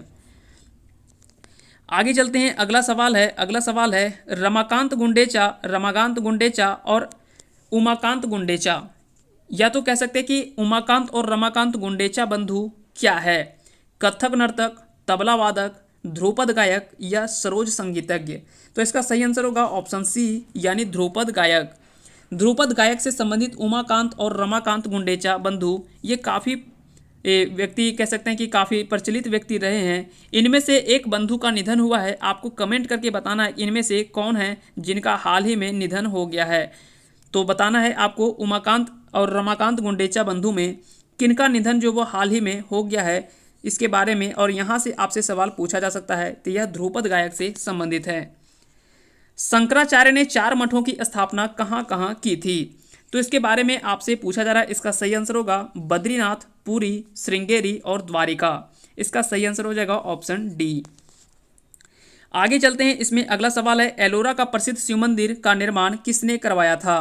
तो एलोरा का प्रसिद्ध शिव मंदिर का निर्माण राष्ट्रकूट शासक कृष्ण प्रथम के द्वारा करवाया गया था। तो इसका सही आंसर होगा ऑप्शन सी, यानी राष्ट्रकूट शासक कृष्ण प्रथम के द्वारा कराया गया था। याद रखेंगे यह 600 से 1000 ईस्वी के बीच में काफ़ी लंबे समय तक इसका जो है वो निर्माण हुआ। इसमें कुल अगर बात करें तो इसमें जो है वो 34 गुफाएं देखने को मिलता है। 34 गुफाएं इसमें कुल है, जिसमें से बौद्ध, हिंदू और जैन ये तीनों धर्म से संबंधित है। 1 से लेकर 12 तक जो है यह बौद्ध धर्म के गुफाएं हैं। 13 से लेकर 29 तक जो 17 हिंदू गुफाएं हैं, जबकि 5 जैन गुफाएं हैं 30 से लेकर 34 तक।